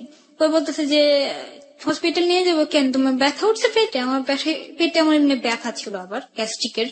তো বলছে ব্যথা উঠছে, আমি বলি কি না, আমার রেপ হয়েছে। তখন ডাইরেক্ট আমি আমার বোনকে বলি, তোমার বোন তো পুরেই আচমকা খেয়ে ওখানে দাঁড়ায় যায়, প্রচুর চিৎকার করে কান্না করে। কান্না থামায় আমি বলি যে নিয়ে যান, আমি একটু জলদি নিয়ে যান। তো তখন ওখান থেকে বের হইতে হলো, আমাকে নৌকা পার হয়ে বের হতে হবে। তখন আমি এই কামরাঙ্গি চরের নবাব চর থেকে আমি কেরানীগঞ্জ এসে পড়ি। কেরানীগঞ্জ নারিকেল বাগ। তো সেখান থেকে আমার পারাপার করতে হলে অবভিয়াসলি আমার নৌকাতে চড়তে হবে। তো সেই রাতের পর থেকে আমি নৌকা খুব ভয় পাই। তখন আমি বলতেছি যে আমি নৌকাতে চড়বো না। পর আপু বলতেছে যে কেন চড়বো না, চলো তোমায় তো নিতে হবে। তো আমাকে নিয়ে গেল ঢাকা মেডিকেল কলেজে হাসপাতাল। সেখানে নিয়ে যাওয়ার পর টিকিট কাটার সময় বলতেছে যে কি প্রবলেম এর, তো বলে যে রেপ কেস। তো বলতেছে আচ্ছা ঠিক আছে, এটা তো এখানে না, আউটে হবে না, এখানে ঢাকা মেডিকেল কলেজের ভিতরে একটা এই ধরনেরই আছে ওসিসি, যেখানে হচ্ছে যে এসিড ক্ষিপ্ত মেয়েদের বা হাজবেন্ড টর্চারিং করে বা এরকম সেক্সুয়াল অ্যাসাল্ট কিছু ঘটনা ওইখানে নেয়। তো সেখানে আমাকে কি করাই দিয়ে দিল, সেন্ড করে দিল, সেখানে নিয়ে যেতে হবে। তো সেদিন এত খারাপ অবস্থা, অথচ এখান থেকে হেঁটে আমার 12 তলা যেতে হয়েছে, 12 তলা থেকে আবার 1 তলা আসতে হয়েছে, আবার 12 তলা যেতে হয়েছে। তারপরে যে আমাকে ভর্তি রাখছে, ভর্তি রাখার পরে যা যা চিকিৎসা করার করলো, যেগুলো মেন সেগুলো, কিন্তু তারপর আমাকে কোনো চিকিৎসাই করেনি। যেমন আমার সেদিন শ্বাসের প্রবলেম হয়েছে, বাট আমাকে অক্সিজেন দেওয়া হয়নি, ইভেন আমার ব্লাড সম্পূর্ণ চলে গেছে, ব্লাডও ভরা হয়নি, কোনো স্লাইনও দেওয়া হয়নি ওসিসি থেকে। জাস্ট কি করলো, ঘটনাটা শুনলো, ঘটনাটা কোন এলাকার, কেরানীগঞ্জের। সেখান থেকে কিছু পুলিশ কেরানীগঞ্জে ফোন দিল, মামলা হলো, মামলা হয়ে গেল। তারপরে 14 তারিখে আমি ভর্তি, 16 তারিখে আমার 2 জন আসামি ধরা পড়লো। এটা হচ্ছে রুবেল আর কাজল, যার ছবি আমার মোবাইলে আছে। একটু যারা ধরা পড়লো এদেরকে নিয়ে পত্রপত্রিকার ছবি এসছে কোনো? হ্যাঁ, কোনো পত্রিকায় ছবি এসছে এদেরকে নিয়ে? পত্রিকা ছবি আসে নাই, বাট আমার যে অপরাধ বিচিত্রা, যেখানে আমার ফুল কাহিনীটা লেখা, সেখানে ছবি দেওয়া আছে আপনার এই ওদের ছবি সহ? হ্যাঁ হ্যাঁ। আচ্ছা, আরেকটা জিনিস একটু জানতে চাইবো যে আপনি যখন আপনার মামলাটা নিয়ে নিল, তার আগেই তো এটা পত্রিকায় পাবলিশ হয়েছে না তারপরে পাবলিশ হয়েছে? তারপরে এটা তার পাবলিশ অনেক হয়েছে? পরে, কারণ আমাকে যেখানে রাখা হয়েছে, যেমন হচ্ছে যে 1 কিলোমিটার দূরে একটা কেচি গেট, তারপর আরেকটা কেচি গেটের ভিতরে পড়বে, সেখানে মা বাবার সাথে কারো থাকতে হয় না, শুধু ভিকটিম থাকতে পারবে, এছাড়া কেউ না। ওকে, তারপর সেখান থেকে কোনো সাংবাদিক আসছে, অসংখ্য সাংবাদিক আসছে তিথিকে জাস্ট দেখার জন্য, তিথির কাহিনীটা শোনার জন্য, বাট ওনারা দিতে দেয়নি যে মেয়ের ফিউচারের কথা, এটা সেটা অনেক কিছু। বাট এই মিডিয়াতে না যাওয়াতেই আমার মামলার যা কাহিনী সেটা আমি বলতেছি, বললেই বুঝবেন। তো 2 জন আসামি গ্রেফতার হয়, তখন আমি হসপিটালে ভর্তি, অনেক অবস্থা খারাপ আমার, আমি ঠিক মতো হাঁটতেও পারি না, আর 15 দিন পর্যন্ত আমার কোনো সেন্স ছিল না। যেমন হচ্ছে যে আমি কথা বলতেছি মাঝখানে থেমে যাবো, তারপর আমি কোনো ছেলে দেখতেছি তো আমি পুরো চিৎকার শুরু করে দিচ্ছি, আমার বাঁচাও বাঁচাও, আমি এই ছেলে আমার ই করবে, মেরে ফেলবে, এখন আমাকে কি করবে। বা হঠাৎ করে যদি কেউ আমাকে এসে মানে আমার গায়ে হাত দিচ্ছে, তো আমি সম্পূর্ণভাবে আমি এরকম ভাবে বুঝাই যাই যে না, আমার সাথে কিছু করো না, আমি এমন কিছু করিনি, আমার ছেড়ে দাও, এবার তো ছেড়ে দাও আমাকে। তো আমি যদি টিভিতে দেখতাম নৌকা বা পানি, তো আমি সম্পূর্ণভাবে হয়ে যেতাম। 15 দিন পর্যন্ত আমার এরকম অবস্থা, মানে আমার বাবা ভাই আমি কাউকে করতাম না, সবারই আমি মনে করতাম এরকম যে তারাও মনে আমার সাথে এমনই কিছু করবে। তো এরকম ছিল যে আমার কিছু মনে ছিল, কিছু মনে ছিল না। ওই সেন্সটা যেদিন গায়েব হওয়ার কথা সেদিন হয়নি, বাট তারপরে ছিল না সেন্সটা, যে মানে অনেক কিছু মনে নেই, মামলার অনেক কিছু মনে আছে, যেমন আসামির অনেকের চেহারা ভুলে গেছিলাম, তারপর আবার মনে পড়ছে, হঠাৎ রাত মনে পড়ে, হঠাৎ রাত ভুলে যাই, এরকম। তো 7-8 দিনের মতো আমাকে ঢাকা মেডিকেল কলেজে রাখে। এখানে ভর্তি রাখার পরে আমাকে ডিএনএ টেস্টের পরে আলট্রাসোনোগ্রাম, যেখানে মানে প্রমাণ যত কিছুর জন্য সবকিছুর প্রমাণিত হওয়ার পরে আমাকে রিলিজ দেয়। তাও পুলিশের হাতে হস্তনত করে তারপর রিলিজ দেওয়া হয় সেখান থেকে। যেমন আমার যে আয়ু, সে আমাকে যে নিয়ে আসার পরে সেখান থেকে আমি বাসায় আসি। বাসায় আসার পরে আমার অবস্থা আরো বেশি খারাপ হয়ে যায়, অনেক অসুস্থ, প্রচুর, বিছানা থেকে উঠতে পারি না আমি। তার মধ্যে আমাকে ম্যাজিস্ট্রেটের কাছে যাইতে হয়েছে এই বয়ান দেওয়ার জন্য, যে আমার মুখের কাহিনী ঘটনা। সেখানে যাই, সেখানে ঘটনা দেই। তো দুজন যে গ্রেফতার হয়, সে দুজনের মধ্যে গ্রেফতার তখন থাকে, ওরা থানায় থাকে, এখন চালান করা হয়নি। তো তখন আমার আয়ু বলতেছে যে তুমি তোমার বয়ফ্রেন্ডকে গ্রেফতার করে দাও। তখন বললো যে তুমি তোমার বয়ফ্রেন্ডকে গ্রেফতার করে দাও। তো আমি বলতেছি কেন? বলে কি সবকিছু কর্ম তোমার বয়ফ্রেন্ড করছে। তো আমি বলছি আমার বয়ফ্রেন্ড করছে মানে কি বলতেছেন আপনি এসব? হ্যাঁ, তো আমার আয়ু যে বলতেছে যে তোমাকে বিক্রি করে ফেলছে, তুমি ওকে ধরায় দাও। তো তখনও তো আমি তাকে পছন্দ করি না, তো ওরকম কিছুই আমার মাঝে কাজ করে নাই। তো তাই আমি বললাম, আমি হসপিটাল থাকাকালীন সে আমাকে 24 ঘন্টা আমার বোনের মোবাইলে ফোন দিয়ে আমার খোঁজ খবর সবকিছু নিত। ইভেন সেখানে থাকা অবস্থায় সে আমাকে বলছে যে তুমি কোনো চিন্তা করো না, তোমার সবকিছু হয়েছে তো কি হয়েছে, আমি তোমাকে মেনে নিব, কোনো নেই, চিন্তা নেই তোমার। তো যাই হোক, শুনলাম পরে তাকে আমি ডাকাইলাম বাসা, যে তুমি আমাকে দেখতে আসবে না, আমি তো হসপিটাল থেকে রিলিজ পাইছি। তো সে আমাকে দেখতে আসে। তো আমার পুলিশে ফোন দেওয়া হয় ওকে গ্রেফতার করার জন্য। তখন প্রায় 20-25 জনের মতো পুলিশ আসে, আসার পরে তারে আমার সামনে গ্রেফতার করে। তো সে আমাকে আমার রুমে বসাকালীন সে আমাকে বলতেছে যে তুমি আমাকে কেন ডেকে নিয়ে আসছো, আমি তা জানি। তো আমি বলতেছি বলো তো কেন? তো বললো যে তুমি আমাকে গ্রেফতার করাই দিবা, তার জন্য তুমি আমাকে নিয়ে আসছো। তো আমি বলতেছি যে হ্যাঁ, সেটা তো সত্যি। পরে বলি কি আচ্ছা ঠিক আছে, কোনো সমস্যা নেই, তাতে আমার কোনো আপত্তি নেই। পরে তাকে গ্রেফতার করাই দিলাম, সে গ্রেফতার হলো। আর 2জন আসামি গ্রেফতার হলো, আর এছাড়া আরেকজন আসামি গ্রেফতার হয়েছে, সে ছিল না, সে হচ্ছে অন্য মানুষ, কিন্তু পুলিশ বলতেছে সে ছিল, কিন্তু সে ছিল না, আমি চিনি। তো এইভাবেই মামলা চলতেছে, তাদের চালান করে দেওয়া হইলো কোর্টে। তারপর থেকে আমার আর কোন আসামি ধরতেছে না, তারা এভাবে চলে। টোটাল কতজনকে ধরা হয়েছে এ পর্যন্ত? টোটালি ভাবে হচ্ছে যে তারপরে তার 1 মাস পরে যে লোক যে আমাকে মেয়ে ডাকছে তাকে ধরায় দেওয়ার জন্য, তাকে ধরানোর জন্য প্ল্যানিং করা হলো। যে আমার বোনকে বললো যে আপনি ফোনে কথা বলেন, সে লোকটা সুবিধার না। আপনার যে বোনের কথা বলছেন, সে বোন আজকে আমাদের এখানে রয়েছে এবং তিনি হচ্ছেন আপনার মামলার বাদী, বাদী। রাইট? প্রিয় শ্রোতা, আমরা আমাদের সত্য উদ্ঘাটনের বিভিন্ন পর্যায়ে আমরা বলেছি যে আজকের এই অনুষ্ঠানের আরেকটা ক্লাইম্যাক্স হবে, সেটা হচ্ছে যে কোনো একজন অতিথি আমাদের এই ঘটনার কোনো একটা পর্যায়ে তিনি ইন করবেন, এই মঞ্চে আসবেন, সেটা হচ্ছে তার আপন বোন এবং তিনি হচ্ছেন এই মামলার বাদী, যেটা আমরা অনুষ্ঠানের শুরুতেই আমরা ওর কাছ থেকে জেনেছিলাম। আমরা সরাসরি এখন তার সাথে কথা বলবো এবং তিনি আমার সাথে সত্যের মঞ্চে এই মুহূর্তে রয়েছেন, যাহা বলিব সত্য বলিবে। আপনার নামটা একটু প্রথমে বলবেন? আমার নাম নাজনীন বৈশাখী। নাজনীন বৈশাখী, আপনি আমাদের তিথির ইমিডিয়েট বড় বোন নাকি মেজ বোন? আমি মেজ বোন। যে বোনটাকে দেখেও সবসময় ভয় পায় সেই বোন? সেই বোনটাই আপনি? হ্যাঁ, মনে হয়। ওকে, আপনাকে দেখেও ভয় পায়। আপনি তো ওকে আনতে গিয়েছিলেন, রাইট? হ্যাঁ। এবং আনতে যাওয়ার পরে ও যে প্রসেসটার কথা বললো সেটার সাথে আপনি পরিপূর্ণভাবে জড়িত এবং আপনি ওকে কাছ থেকে দেখেছেন যে ওর মেন্টাল যে ডিসঅর্ডারটা হয়েছে। আপনার কাছ থেকে একটু অল্প করে শুনতে চাই, আসলে কি অবস্থা এখন মামলা বা সবকিছু মিলিয়ে অল্প করে একটু শুনতে চাই। ওর মামলাটা চলতেছে এখন, তো আসামিগুলো জামিন পেয়ে গেছে, যারা যারা ছিল, যাদেরকে ধরেছে তারাও জামিন পেয়ে গিয়েছে। হ্যাঁ, যাদের ধরছে ওরা জামিন পেয়ে গেছে। আর মানে দুজনেই ধরছিল পুলিশ। তারপর জুয়েল নামের একজন আসামি আছে, মানে ওদের সিনিয়র আসামি। জি। তো ওর যাইও আছে ওসি শাহজামান, উনি আমাকে বলছিল যে জুয়েলকে ধরায় দেওয়ার জন্য রং নাম্বারে কথা বলে। তখন আমি মানে জুয়েলের নাম্বার দিছিল, কিন্তু নাম্বারটা ছিল ভুল। তারপর আমি জুয়েলের সাথে কথা বলতে পারি নাই। তখন মানে আমার মাথায় প্ল্যানিং আসলো যে জুয়েলকে না ধরাইতে পারি, কিন্তু যে মুসলিম আছে যার উপরে মানে আমাদের এত রাগ, মানে খুব বেশি রাগ ছিল আর কি, যে মেয়ে ডেকেও মানে এত ই করছে, যার পাশা থেকে খারাপ আপনারা করছে। ওকে উদ্ধার করছি, উদ্ধার যে করেছেন। হ্যাঁ যার বাসা থেকে মানে ওরা উদ্ধার করছি। তা আমি তো ভাবছিলাম যে সে একজন ফেরেস্তা। জি। ওই লোকটার প্রতি আমার খুব রাগ লাগছে। তখন আমি ওর নাম্বারটা জানতাম। আমরা কিন্তু এর আগে মানে ওদের বুঝতে দেই নাই যে এই মুসলিম যে জড়িত আছে এটার সাথে, কিংবা তিথি যে আমাদের সবকিছু বলছে এটা মুসলিমকে বুঝতে দেই নাই। তারপর মুসলিম লুকায় ছিল আর কি, পালায় পালায় ছিল। ওদের বাসায় গিয়ে আমরা ওরা কখনোই পাই নাই, জি। মানে পুলিশও গেছে, পাই নাই যায় বাসায়। জি। তারপর মুসলিমকে ধরার জন্য আমি চিন্তা করলাম যে মুসলিমের নাম্বারে ফোন করি আর কি। তারপর রং নাম্বারে ওই মুসলিমের সাথে আমি কথা বলা শুরু করি। সে কিন্তু একজন মানে সিনিয়র একজন লোক, মানে আমার বাবার বয়সী যেটাকে বলে। জি। হ্যাঁ, সে আমার সাথে রং নাম্বারে কথা বলতে আগ্রহী। সে আমার সাথে রং নাম্বারে পরে কথা বলছে পরে আমি তাকে বলছি যে এমন এমন জায়গায় আসেন, যেমন ওই যে আহসান মঞ্জিলে আসেন, এটা থানার কাছে আছে। তো আমি শাহজামানকে বললাম যে মানে ওসি তদন্ত যে আছে বর্তমানে, ওই ভাইয়াকে বললাম যে ভাইয়া এরকম এরকম ওইখানে আসবে। তো উনিও বললো যে ডাক দেন, আপনি ডাকেন, ডাকার পরে আমরা আসবো। তারপরে ওই মুসলিমকে ওইখান থেকে ধরাই দিচ্ছে আর কি। মুসলিম আসছে আমার সাথে দেখা করতে।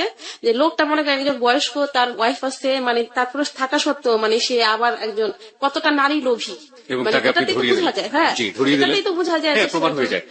নারী লোভী একজন লোক। তারপরে মনে করেন তাকে আমি ধরাই দেই। এইভাবে মানে 3 জনকে ধরে। এছাড়াও মানে আরেকজন হজরত নামের একজন লোককে ধরছে। কিন্তু আমাদের তিথি আবার খুব মানুষ যাকে দেখে একবার মানে মনে রাখতে চিনি আর কি, চিনতে পারে। তা আমি বলছিলাম তুই অন্ধকারে কিভাবে চিনছিস তুই সবাইকে? তখন বললো যে ওরা যে লাইটে আছে না, মোবাইলের যে টর্চ ছিল ওটা দিয়ে মানে একজনের মারছিল, পরে চেহারা দেখছি। আর ভাগ্যবশত সেদিন ছিল চাঁদনি রাত, চাঁদ ছিল আকাশে, অনেক চাঁদ ছিল, তো মানে চাঁদের আলো ছিল অনেক। তারপরে ও আর কি সবাইকে ওই চাঁদের আলোতে দেখতে পেয়েছিল। আর এক একজন টর্চ মারছিল এক একজনকে, এভাবে দেখতে। মামলার বর্তমান অবস্থা কি, সবাই কি ছাড়া পেয়ে গিয়েছেন? মামলার বর্তমান অবস্থা হচ্ছে যে না, এখন মুসলিম আছে, মুসলিমের জামিন চাইতেছে বারবার। আর রুবেল ছাড়া পেয়ে গেছে। ওরা ছাড়া পেয়েও মানে আমাদের বিভিন্ন হুমকি ধামকি। তিথির তো এখন জীবনের কোন নিরাপত্তাই নেই। এখন আমরা ওইখান থেকে বাসা ছেড়ে দিব, ছেড়ে দিয়ে মানে আব্বা আম্মা তো খুবই ভয়ে থাকে সবসময়। আর আমি মানে যদি একটু ভয় পাইতাম এই মামলাটাই চলতো না। তো আমি মনে করি যে না, আমি এই মামলাটাকে ধরে ধরতে গেলে আমি অনেকটা, যার জন্য মনে করেন মামলাটা চলতেছে। তারপর ওরা কি বলে জানেন, মনে করেন এমনিতে আপনার আপোষের জন্য কয়েকবার কথা বলছে, আমাদের খুব টাকা পয়সা সাচ্ছে। যেমন ধরেন মেম্বার আমাকে মনে করেন অনেক টাকা সাচ্ছে, 50 লক্ষ টাকার মতো সাচ্ছে। যখন মানে ওনার ছেলে ছিল আর কি আপনার থানায় ছিল, একবার 50 লক্ষ টাকা সাচ্ছে, মানে ক্যাশ। বলে কি যে আমার মানে এটা দিবে আমাকে, মানে এটা সাথে সাথে ওনার ছেলেকে মানে কেস উঠাই ফেলতে। মানে তখন তো মানে আমার যে মনের অবস্থা আর এখনো যে মনের অবস্থা, এটা তো বুঝাই যাইতেছে। জি। আর আমার ছোট বোনের চেয়ে মনে করেন টাকা পয়সাটা, আসলে আমরা কিন্তু আর্থিক অবস্থা আমাদের খুব একটা সচ্ছল না, কিন্তু তারপরও আমাদের এটা চাই না। আমরা চাই এটার একটা ন্যায্য বিচার হোক, একটা ভালো বিচার, চরম বিচার হোক এটা। তুষারের কি হয়েছে? তুষার এখন জেলে আছে, ও বর্তমান জেলে আছে। আর আমার মনে হয় যে তুষার ছেলেটা দোষী না, মানে যতটুকু বুঝছি আর কি, ফার্স্ট টু লাস্ট বুঝা গেল যে ছেলেটা খুব একটা দোষী না আর কি।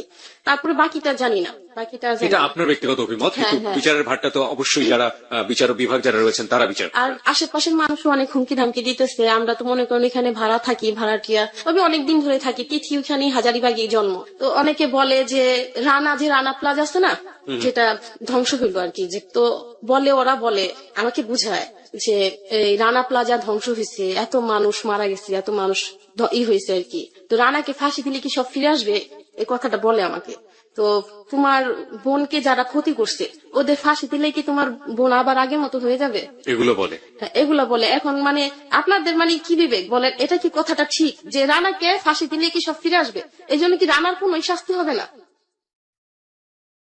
আমরা এটাকে এসএমএস বলে দিতে চাই। লোকজন যারা এটা বলছেন যে যারা অপরাধ করেছে তাদের যদি ফাঁসি হয় তাহলে যে ক্ষতিটা হয়েছে সেটা কি ঠিক হয়ে যাবে, এটাকে কোনো মানুষ কি সমর্থন করতে পারে? আপনার কি মনে হয় প্রিয় শ্রোতা, আপনার কি মনে হয় এটাকে সমর্থন করা উচিত? এটা কি অন্যায়? জীবনে ভুল শুদ্ধ সবকিছুই থাকবে, কিন্তু যে অপরাধটি এই মেয়েটির প্রতি হয়েছে, যে জঘন্য নির্মম বর্বরচিত অপরাধ, সেই অপরাধের যারা অপরাধী তাদেরকে শাস্তি না দেওয়ার কথা যারা বলে তাদেরকে কি কোনোভাবে সমর্থন করা যায়? এই ঘটনার সুন্যায্য এই ঘটনার একেবারে পুঙ্খানুপুঙ্খ অপরাধী যারা, তাদের একেবারে চাক্ষুষ বিচার হওয়া উচিত। যারা মনে করেন যে এই ঘটনার সুষ্ঠু বিচার হওয়া উচিত এবং সুষ্ঠু বিচারের জন্য তারা অপেক্ষায় থাকবেন। যদিও আমরা দেখেছি যে এই মেয়েটির প্রথম জীবনে অনেক বড় ফল্ট রয়েছে, ও সেটা স্বীকার করেছে যে, এবং সেটা অনেক বড় ধরনের গর্হিত অপরাধ, কিন্তু ওর জীবনের শেষ পর্যায়ে এসে সেটা যেভাবেই হোক না কেন যেটা হয়েছে সেটার একটি সুষ্ঠু বিচার অবশ্যই হওয়া উচিত। এবং সেটার জন্য যে ভদ্রমহিলাটি, তার বড় বোন যে লড়ে যাচ্ছেন, সেটার পেছনে আপনার একেবারে যুক্তিযুক্ত সমর্থন রয়েছে এবং আমরা বিচার বিভাগের প্রতি একেবারে উন্মুখ হয়ে রয়েছি যে সঠিক বিচারটি আমরা শেষ পর্যন্ত পাবো। যারা এটাকে সমর্থন করেন তারা লিখেন ইয়েস, YES, ইয়েস, এবং যারা এর বিরুদ্ধে কোনো কিছু বলতে চান তারা লিখবেন নো, NO, নো, লিখে পাঠিয়ে দেবেন 8920 নম্বরে। আমরা আপনাদের রেজাল্টের অপেক্ষায় আছি। আমরা দেখতে চাই যে আজকে বলছিলেন আপনি। আমার বোনকে যখন আমরা উদ্ধার করি তখন আমার ছোট বোন মানে একদম স্তব্ধ, মানে একদম যখন হাসপাতালে ছিল একদম স্তব্ধ। আমি কিন্তু দেখছি যে অন্য কারণে ও খুব কান্নাকাটি করে, কিন্তু এই ব্যাপারের পরে কিন্তু একদম পাথরের মতো হয়ে গেছে। ওর চোখে আমি পানি দেখি নাই। তখন আমি কিন্তু অনেক কান্না করছি, আমার মানে চোখে অনেক পানি আসছিল। আর আমি কান্না করে আমি বলছিলাম আমার ছোট বোনকে, কিরে তিথি, তোর চোখে কোনো পানি নাই? তোর চোখে কোনো পানি নাই কেন? তুই কথা বলিস না কেন? একদম স্তব্ধ হয়ে গেছিল।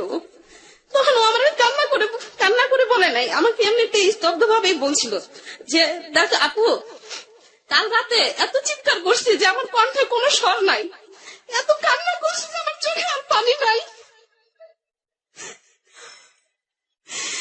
আমি বলি যে আমাদের সমাজে, আমাদের বাংলাদেশে কি কোনো বিবেকবান মানুষ নাই, দেশপ্রেমিক নাই?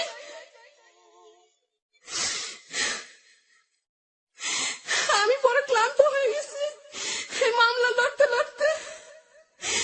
Please help me. কেউ যদি কোনো ভালো মানুষ থেকে থাকেন, কোনো ভালো জজ, কোনো ভালো উকিল, কোনো ভালো মানুষ, প্লিজ হেল্প মি। আমি বড় ক্লান্ত হয়ে গেছি। আমরা আপনার এই ক্লান্তিতে আমরা আপনার এই ক্লান্তির জায়গাতে আপনাকে অনেক অনেক বেশি উৎসাহ দিতে চাই। আপনি জীবনের শেষ দিন পর্যন্ত হারবেন না। আপনি যা বলিব সত্য বলিবতে আজকে এসেছেন, আপনার বোনকে সাথে করে নিয়ে এসেছেন, লাখো মানুষ এখানে শুনছে। আমরা আমাদের দায়িত্বটা পালন করেছি, আমরা পুরো দেশকে জানিয়ে দিয়েছি